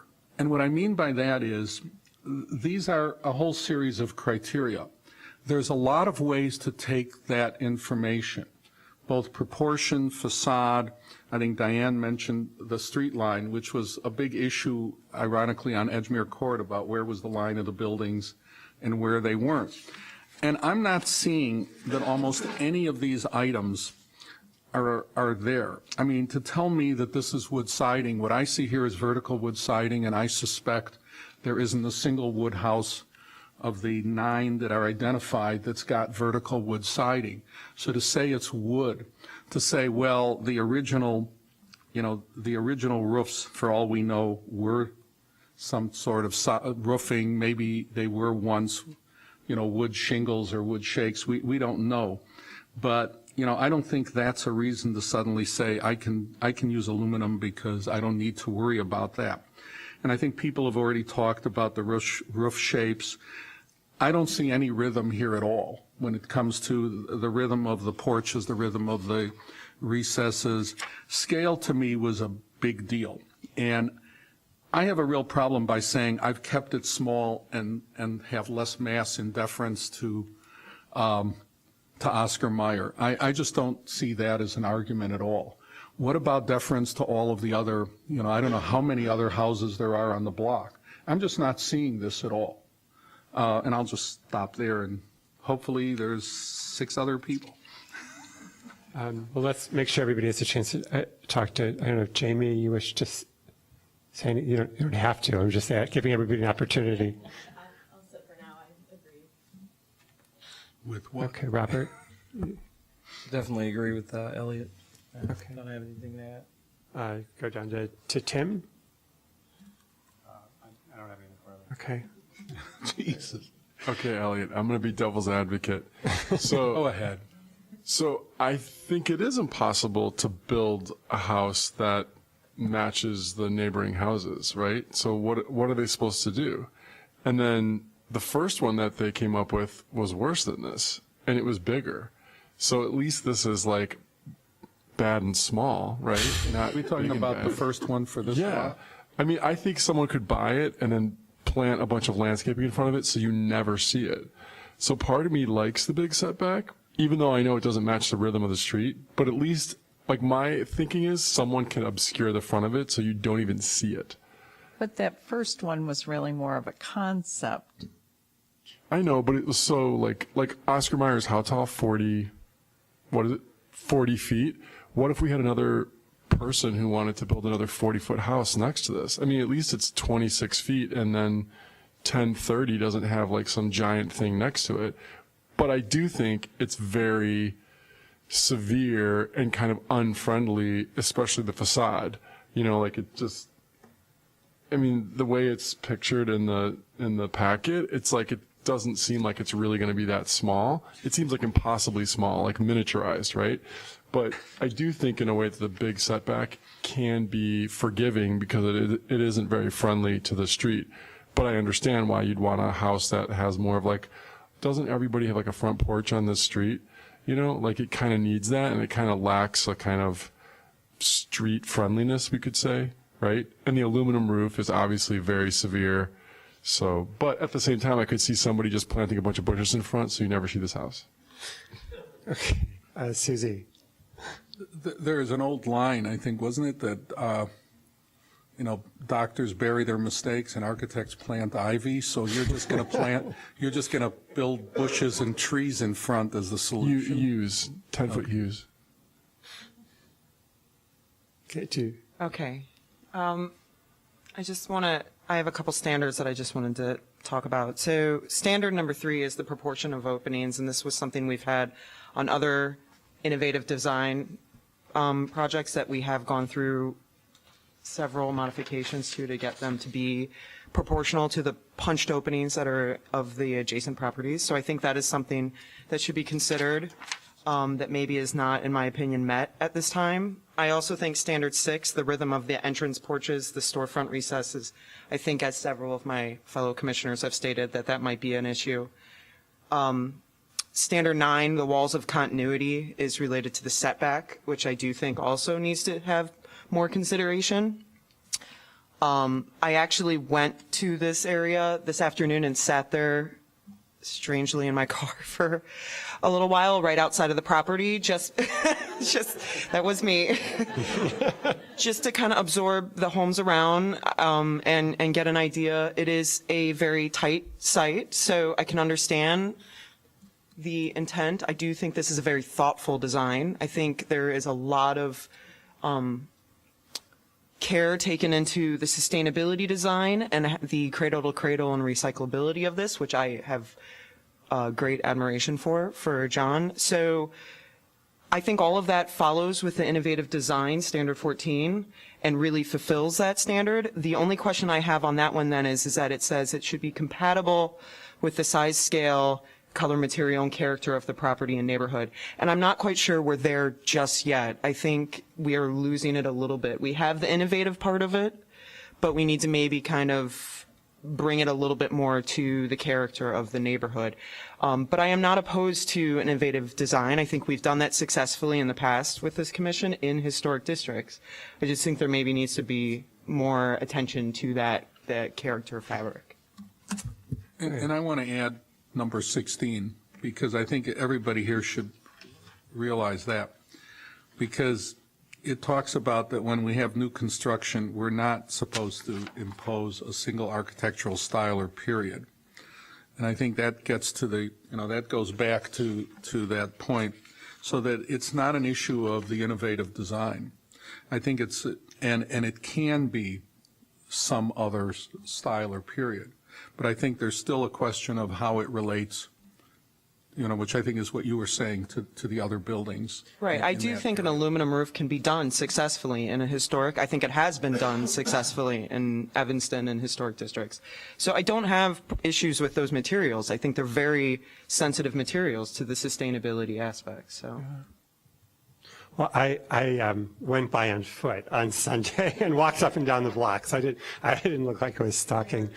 I guess it just a couple of observations. I mean, one is for new construction projects. I mean, typically the evidence presented to show compliance with the standards is based on relating it to other homes in the neighborhood, and I didn't feel that there was any development whatsoever of, I mean, regardless of the merits of it, any development of the factual basis we would need to show that the structure related to the standards. I mean, as Elliot said, you simply kind of drew conclusions, but there was no relationship to the surrounding houses. I also think it's going to be difficult to relate this. The other observation I had is that, you know, as the presenters noted, for just, I mean, this is a block in a couple blocks of basically uniformly historic houses, with a lot of the houses having, you know, not being the same architecture, but certainly having a lot of commonalities. And there are other places in the historic district that have more new houses, that have more open space or nothing across the street from them, or nothing next to them, where I think there's maybe a little more freedom to vary, whereas this is just a, you know, I think people are right that this would, that your neighbors are right, that this would be much more jarring than it would be in other, for other modern houses within even 2 or 3 blocks. And I think clearly we need to be able, I mean, you know, we certainly would approve. I mean, it's going to be a new house. There's no way around that. And certainly there is a design we would and could approve. But I just don't feel that this, I mean, I think this site does have some challenges that maybe other particular sites with many more modern houses don't have. And I do think there has to be, that the house itself needs to relate in some way to the historic structures around it. And that you need to be able to depict for us that relationship. And again, it's not, obviously not going to be that it's a 19th century house. That's not going to be the relationship. And I think, as Susie said, I know that there definitely are aluminum roofs around which harken back to, you know, which relate to some of the non-aluminum roofs. But I think it's a big challenge. And I just don't think that either the presentation or the, you know, particular features of the house relate, you know, show the relationship to the surrounding structures, which have a decent amount of uniformity and to them. I think we should give you the opportunity to, if there's anything else you'd like to say, to say it. Why would I? That's up to you. One thing I should say. Why don't you, I'm sorry, come to the microphone so we can hear you. And You know, people spend a lot of time doing these things. And it's very frustrating to come here and listen to this, especially you, Elliot. No one makes up the roof types. They were cedar shakes. That's the way it was. There were no asphalt shingles back then. It was cedar shakes. That one original roof remains on that street. Okay? And I just don't, you know, architects plant vines. That's the joke. This isn't right.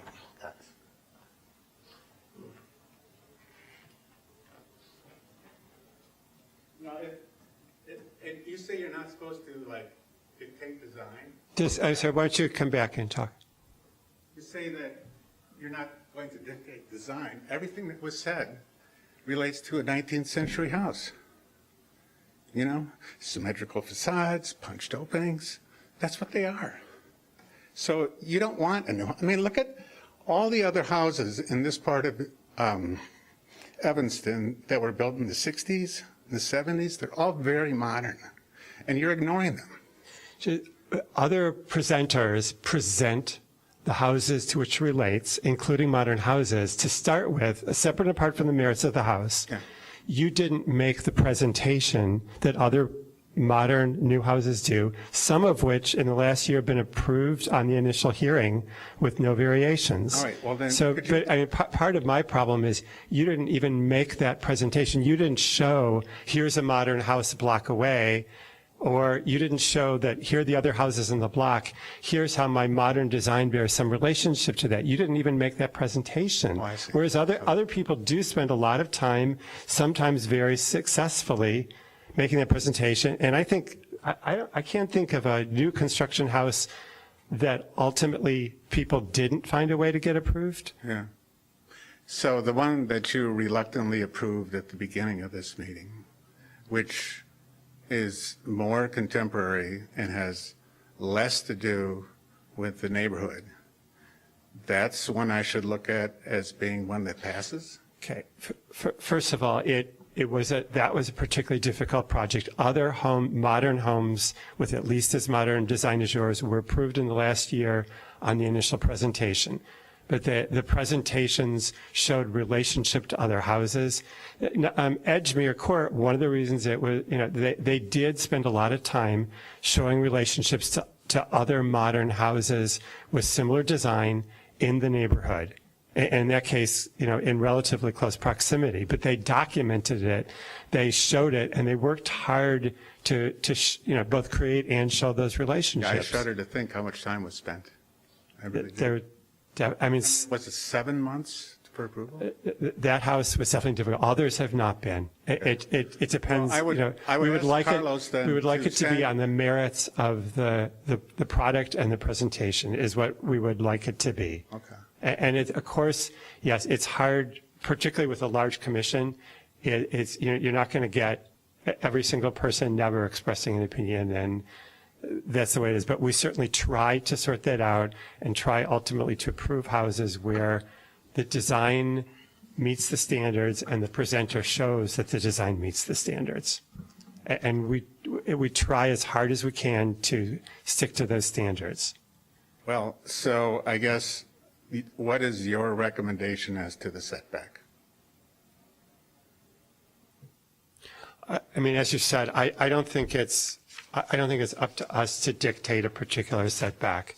I think probably what you're hearing today is the project in its totality, in its current form, wouldn't be approved. I think, we could vote on it. I don't know if that's going to serve a purpose. I mean, I don't know if you'd like to continue and present changes and present different design. I don't know if you think that's worthwhile. Well, it's very difficult to present alternatives when I don't have direction from you as far as things like setback, scale. I mean, all the houses on the block have 10 or 12 foot high ceilings on the first floor and at least 9 foot high ceilings on the second floor. That's not going to happen. This house is not going to be 5 foot off grade in order to provide basements that don't get wet, which is why they were done that way. That's not going to happen. So when you talk about scale, it can't be met. I mean, realistically, unless for some reason a builder wants to puff up a house to make it taller and bigger to meet with other houses on the block. I don't quite understand why one would do that, especially when you're trying to be sustainable.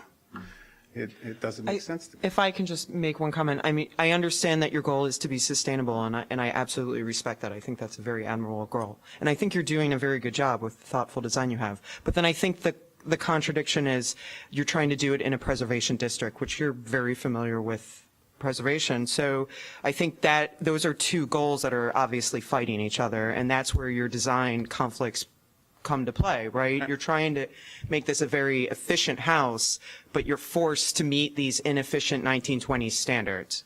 So I'm glad you said that. So 1920s unfortunately, with this site selection, we are bound to maintain to some degree those standards. I wouldn't say that you have to match the exact punch windows or symmetry. You have room to play with those things. However, you do have to be respectful of the character of the neighborhood. So it does create a very challenging design conflict there for you. And I would like to see you succeed at that, because I think it'd be a very interesting house in the end. But I don't think it's our role to tell you how that's going to be. Oh, no, done, I understand that. It's just, there were issues that were raised tonight, such as the lack of scale. Things that are 2.5, 3 stories all the way down the house, and they're a certain height. I don't see how a contemporary house on that lot could meet those issues of scale. Okay? And, I don't have any direction on setback.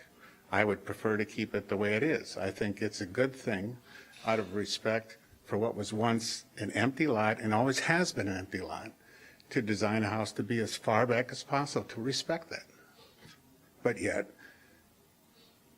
I don't get clear direction on what I should do. So I guess what I would like, if it's at all possible, is for maybe Carlos to send examples of homes, contemporary homes that were approved, so that I could maybe glean something from them. Would that be helpful? I think we can do that for you. Okay. We have approved a good number of homes that are not your traditional historic-looking house. Okay. But the setting also is important, so it's not the same setting per se. Yeah. But I think that the direction is that when you look at the context of this block, if there is a way to create a building that could be innovative, address the sustainability issues, and at the same time be respectful of its surrounding. So I think that that's the challenge you have. Now, with respect to the setbacks, I understand your logic about, the large setback, but may not necessarily work in this location. So if you have in a district, or in a block where the setback may be more than 27 feet, which is the minimum setback in this type of district, the R1, what we do in zoning is that we look at the average of the setback, so it might be 28 feet and a half. So maybe that, is just the average. So you'll be, not you, but some houses might be in front of that, or others will be behind that. So maybe you want to be as far as you can using that average, or maybe if you want to go a little bit further back, still kind of present itself as the cohesiveness of the block. I think also that, when you look at the standards, some of them are more significant than others depending on what you're proposing. So if scale is a concern, maybe there's a way to address that so that it may not necessarily be what you envision initially, but it might be something that you can explore and see how can you address that, maybe by the location. We talked about a little bit earlier about the images that you presented where I thought the house looked very small. And when we talk, you indicated, well, it's because it's set back, and talk about perspectives. We talk about, the height of the buildings on either side. So to me, that was kind of a way to kind of give you some indication that, the commission will probably talk about those issues. Sure, I understand. Right, so I would suggest that maybe take this opportunity as a challenge for you, that perhaps you can come up with a design that will satisfy your client and meet your client, will satisfy you as the architect, and meet the standards. And again, my experience with the commission is that if 10 standards are applicable, maybe you don't have to meet them all, but make sure that you address the ones that are more significant based on the discussion we have. Perhaps you can come back with something that it will not necessarily be 100% meeting all the standards, but it will be addressed in a way that the commission will feel comfortable that you did everything that is reasonable and expected from a new design. All right, thank you. Okay. I don't know procedurally if we should continue or, I mean, Yeah, I think we should continue. Continue until Okay. the next meeting. Well, do we just continue? Yeah. yeah, I mean, there's no reason not to, and then we'll see what happens. Okay, would somebody like to make a motion to continue? I'll look down this way this time. I'll move. Okay, Diane, a second? I move that we continue the case at 1032 Forest Avenue for the construction of a new home to the meeting on, is it May 14th, 2019. Second. Okay, Robert, second. All in favor? Aye. Opposed? Thank you. Okay. So next item of business is approval of meeting minutes of March 12th.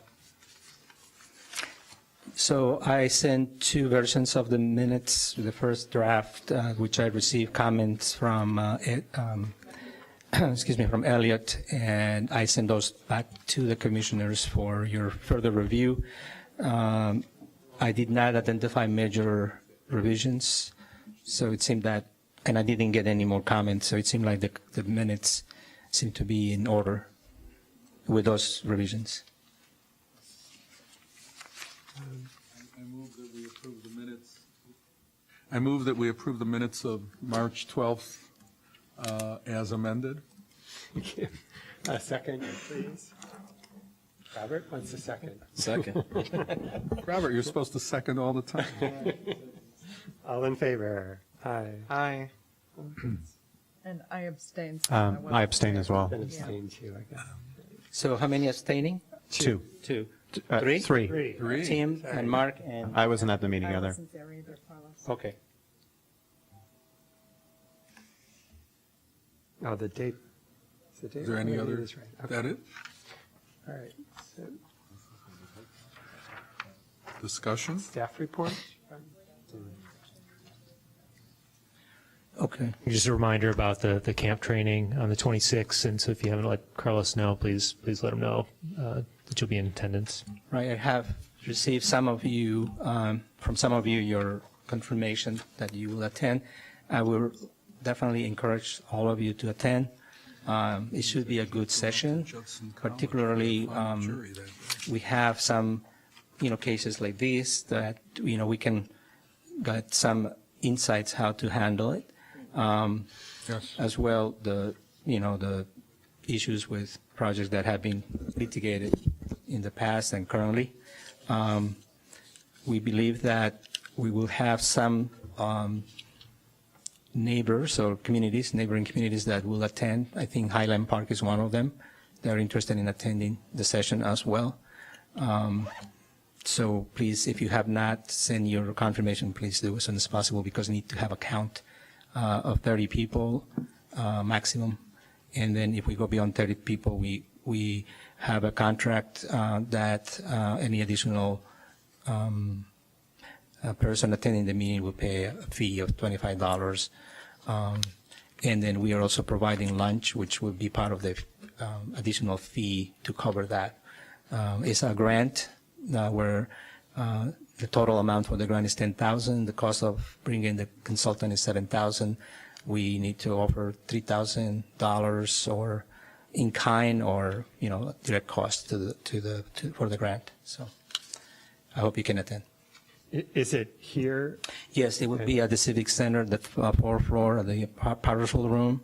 I think we're going to start at 9, but I'll ask people to come here at 8:30 just to sign up, and we'll have lunch here, and then we will continue. Right now, I'm not sure about the ending of the meeting, but we're just thinking about no more than 5 p.m. or sooner. We'll be over. as the hosts, do any of us have to help you or do Yeah, anything? do you need at that? anything for? Yes, probably that. Thank you for bringing that up. I think that at this regret point. having brought it up. So, Elliot, are you bringing us anything? No, I'm just kidding you. No, we will, yes, but I would need some maybe coordination when people come in, especially our guests. Well, if you need something, please ask. I will. Thank you very much for offering. Yeah. It's in 2 Mhm. Yeah. I also like to address something that I've been trying to accomplish for some time now, and that is the design guidelines. And I've been looking at all the emails I received from Julie Hacker, and she sent me copies of the documents, but they're in a PDF format. So what I'm going to do is I'm going to ask her to meet with me, and maybe Elliot, if you're interested, would like to join me, to go over those documents to make sure I understand the order that you wanted to do Yeah, it. we're the last members of that working. Yeah, yeah. And I already I'll ask contacted Diane our tomorrow. IT department. They're just waiting for us to Okay. provide the Right. documentation that they can actually place online. So I will call Julie to have a meeting. And Elliot, do you mind if I call you for the same? Okay. The other thing I want to make an announcement, I guess, is that we are also approaching Preservation Month in May. We will have the awards program. Again, like in the last year, we have a video of the presentations. I already got some inquiries from architects that would like to submit. I need to coordinate with our videographer to go to the sites, and also I would need help for the reception. We don't have a set date yet, but my goal is to at least have a proclamation sent to the council on the month of May, and depending on when submissions are committed for the program, I will determine the date of the reception, and then when we will show the video to the council. We are adding a new category, which is sustainability. I think that will also open a little more of the contemporary designs that we are struggling at the moment. What was the procedure? What was the procedure for selecting the projects? I can't. We have guests who are from different communities, architects, preservationists, people who might own a landmark or are volunteers in the Chicago Architectural Foundation. If you know of anyone or anybody who might like to help us, please let me know. I can contact the person. Usually, no, I will not use it. It has not failed, but every time we have a nice day going around the different sites, people seem to enjoy it. We have a good discussion afterwards to allow them to select their recipients. It's not a competition. It's a recognition of certain merits that they achieve. And depends on the jury. Sometimes you might think that one project will be recognized, but it isn't. So, and sometimes some project maybe is not so significant, but it is. So it's interesting how the process works.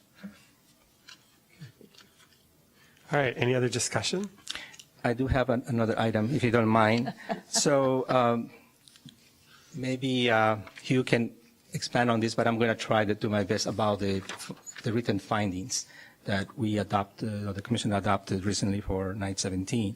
So you have these forms that have been using for some time, and if you look at it, you could basically check all these standards that apply, like I put on the agenda, and as we discuss and make a conclusion, check whether or not those standards have been met. So he has given us direction how we can use these forms so that we don't have to recreate another report. So what I'm doing is now I'm checking all these boxes as the standards that are applicable and which ones have been met according to the motions you make. So the idea is that when I write the minutes, I will attach these for your approval, and then the chair can sign these forms, and then we will put them on the record.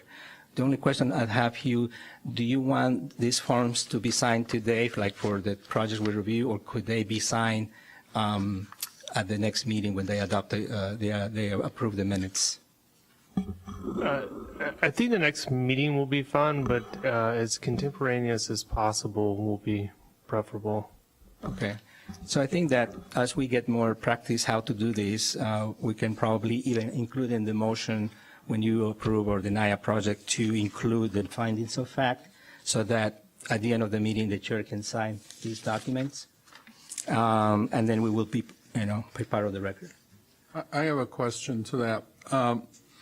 We generally have been, at least in the last few years, saying things like standards 1 through 10, whatever, as opposed to, and I think historically there was a time where literally not only the commission, but each person identified which standards.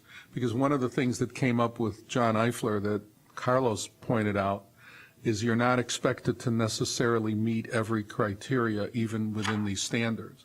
That if we have 10 standards and you got 7 out of 10, that's acceptable or whatever, we want to consider it. So when you say you're going to check off the boxes, does that mean that if somebody made a motion and said 1 through 10, you check off all 10? Or are we supposed to differentiate them? Because obviously that's going to be questioned. Well, go ahead, Hugh. I'm throwing that to legal. So we're not necessarily interested in what each individual person thinks. We're interested in documenting what the commission finds as a whole.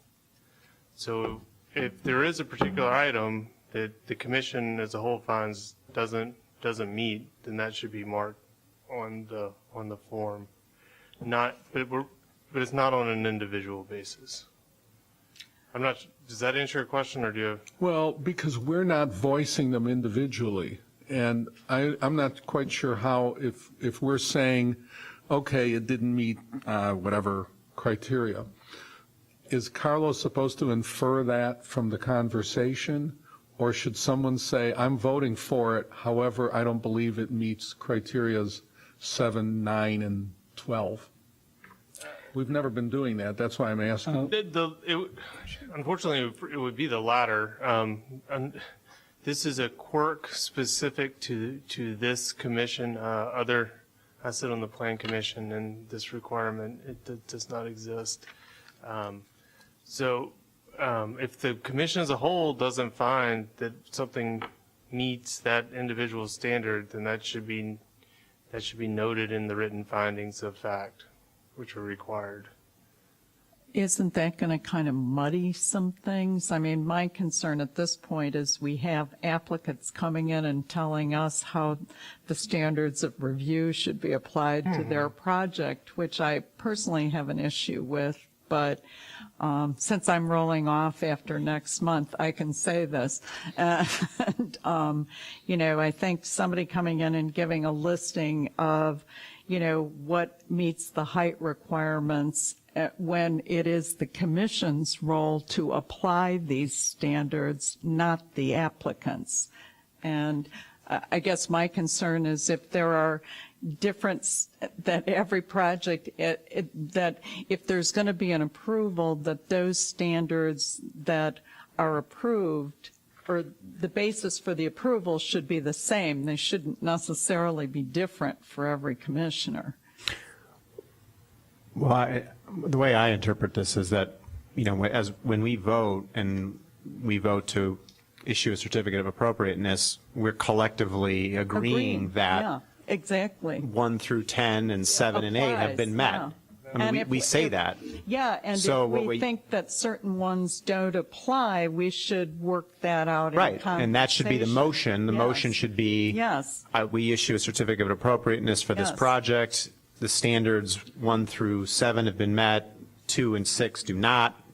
All in favor, and that's how we. Well, but we don't identify, for example, if somebody votes no, it doesn't necessarily mean they didn't feel that it met all the standards.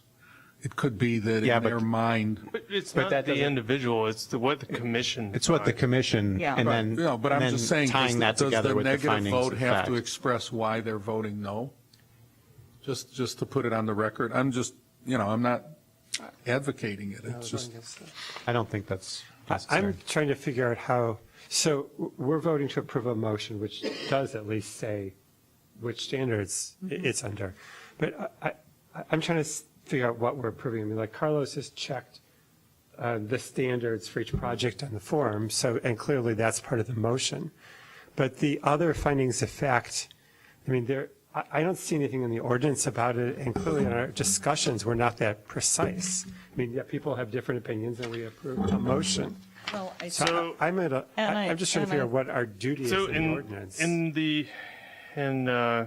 Code Section 283, which sets up the Preservation Commission, Section E5, when Section E is entitled Meetings, Hearings, Procedures, and Decisions, number 5 states, every final decision of the commission and every recommendation makes to council or its duly authorized committee shall include written findings of facts and shall specify the reasons for such decision or recommendations. So we feel that that sheet and the minutes combined accomplish this goal, but we have to distill them down to a written document. I mean, we haven't done it for any other projects, and I mean, clearly filling out the form and checking the criteria is something we could do, but I don't know that.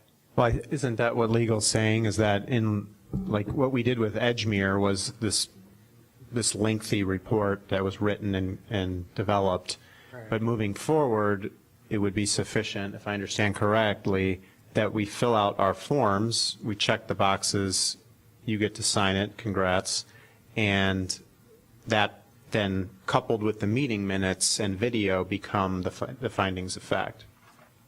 That's correct. What I did for the March 12th, I went back to something that we used to do. Carlos, can you turn on your mic? Oh, I'm sorry. My fault. Thank you. I'm going to repeat, though. So what I did for the March 12th meeting minutes, I put commission's findings as a title where the commission is asking questions and, a back and forth type of discussion. So, and at the end of that section, you have the motion to approve or deny. So I'm thinking that with that additional section, which is basically as a regular meeting minutes that will include findings of the commission plus the form, I think that kind of complement each other so that you have the written findings, which are the minutes, plus you have the form that states each standard. The way Hugh developed the written findings for 917 is basically citing all the standards and just say meet the standard rather than talking about it, how it met the standards. He didn't elaborate that way. So I think that's why I feel comfortable by using this form is doing the same thing. It's more specific whether it's applicable and whether it has been met. That's it. So I hope that with that, Hugh, you feel comfortable to move forward so we can continue doing that. We do feel comfortable with that. Like I said, this is a little bit of a quirk to the Preservation Commission. So we're just trying to comply with the city code as written and not have to recreate things like Edgemere Court on the back end. Does it need to be as extensive as Edgemere Court, or are you setting up an exception because of that?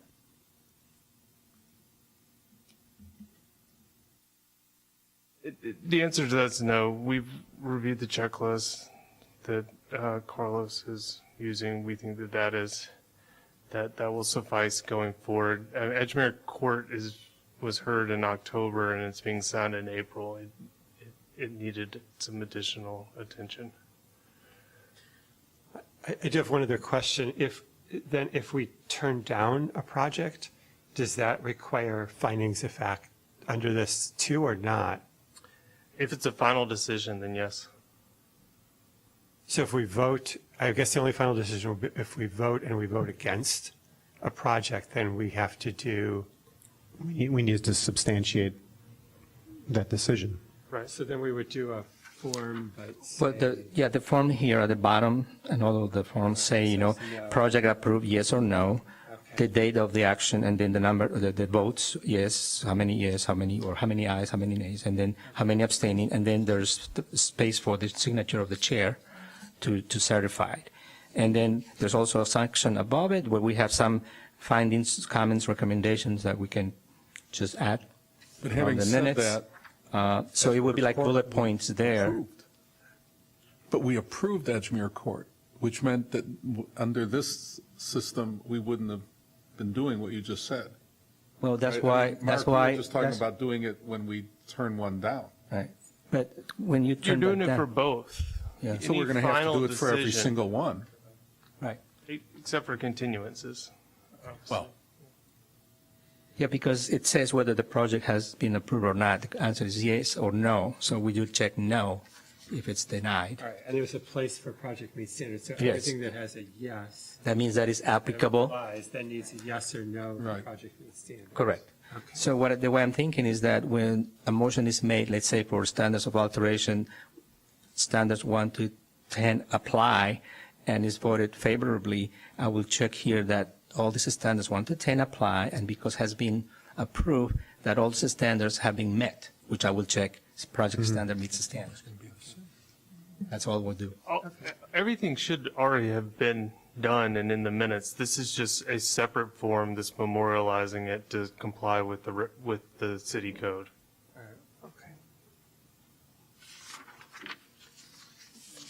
I guess we've been doing this without making it formal. And so, I prepare this as a guide for the commissioners, so, but at the same time, I try to, if you look at the form, it's already findings, comments, recommendations, it says there. So we're not necessarily altering anything from that. Okay, but anyway, I didn't mean to spend so much time on this, but I thought that was important that we have a common ground where to begin or where to continue these reviews. So, And I guess there is the ordinance does say that will specify the reason or reasons. And I guess we at least have the option of filling in the box with the reasons if we feel that it might be a sensitive matter. Right.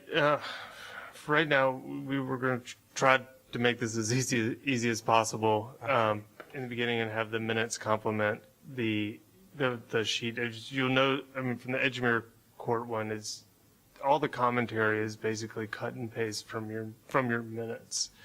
So when everything is put together, we're hoping to do this with as little burden as possible, since you are already making these decisions. It's just a formality at this point. Right. Okay. Yeah. All right. Anything else? Hear a motion to adjourn? Carl moves to adjourn. Second, all in favor? Aye. oh, I'm sorry, who seconded? Who seconded the motion? Robert? Okay, okay. Thank you very much.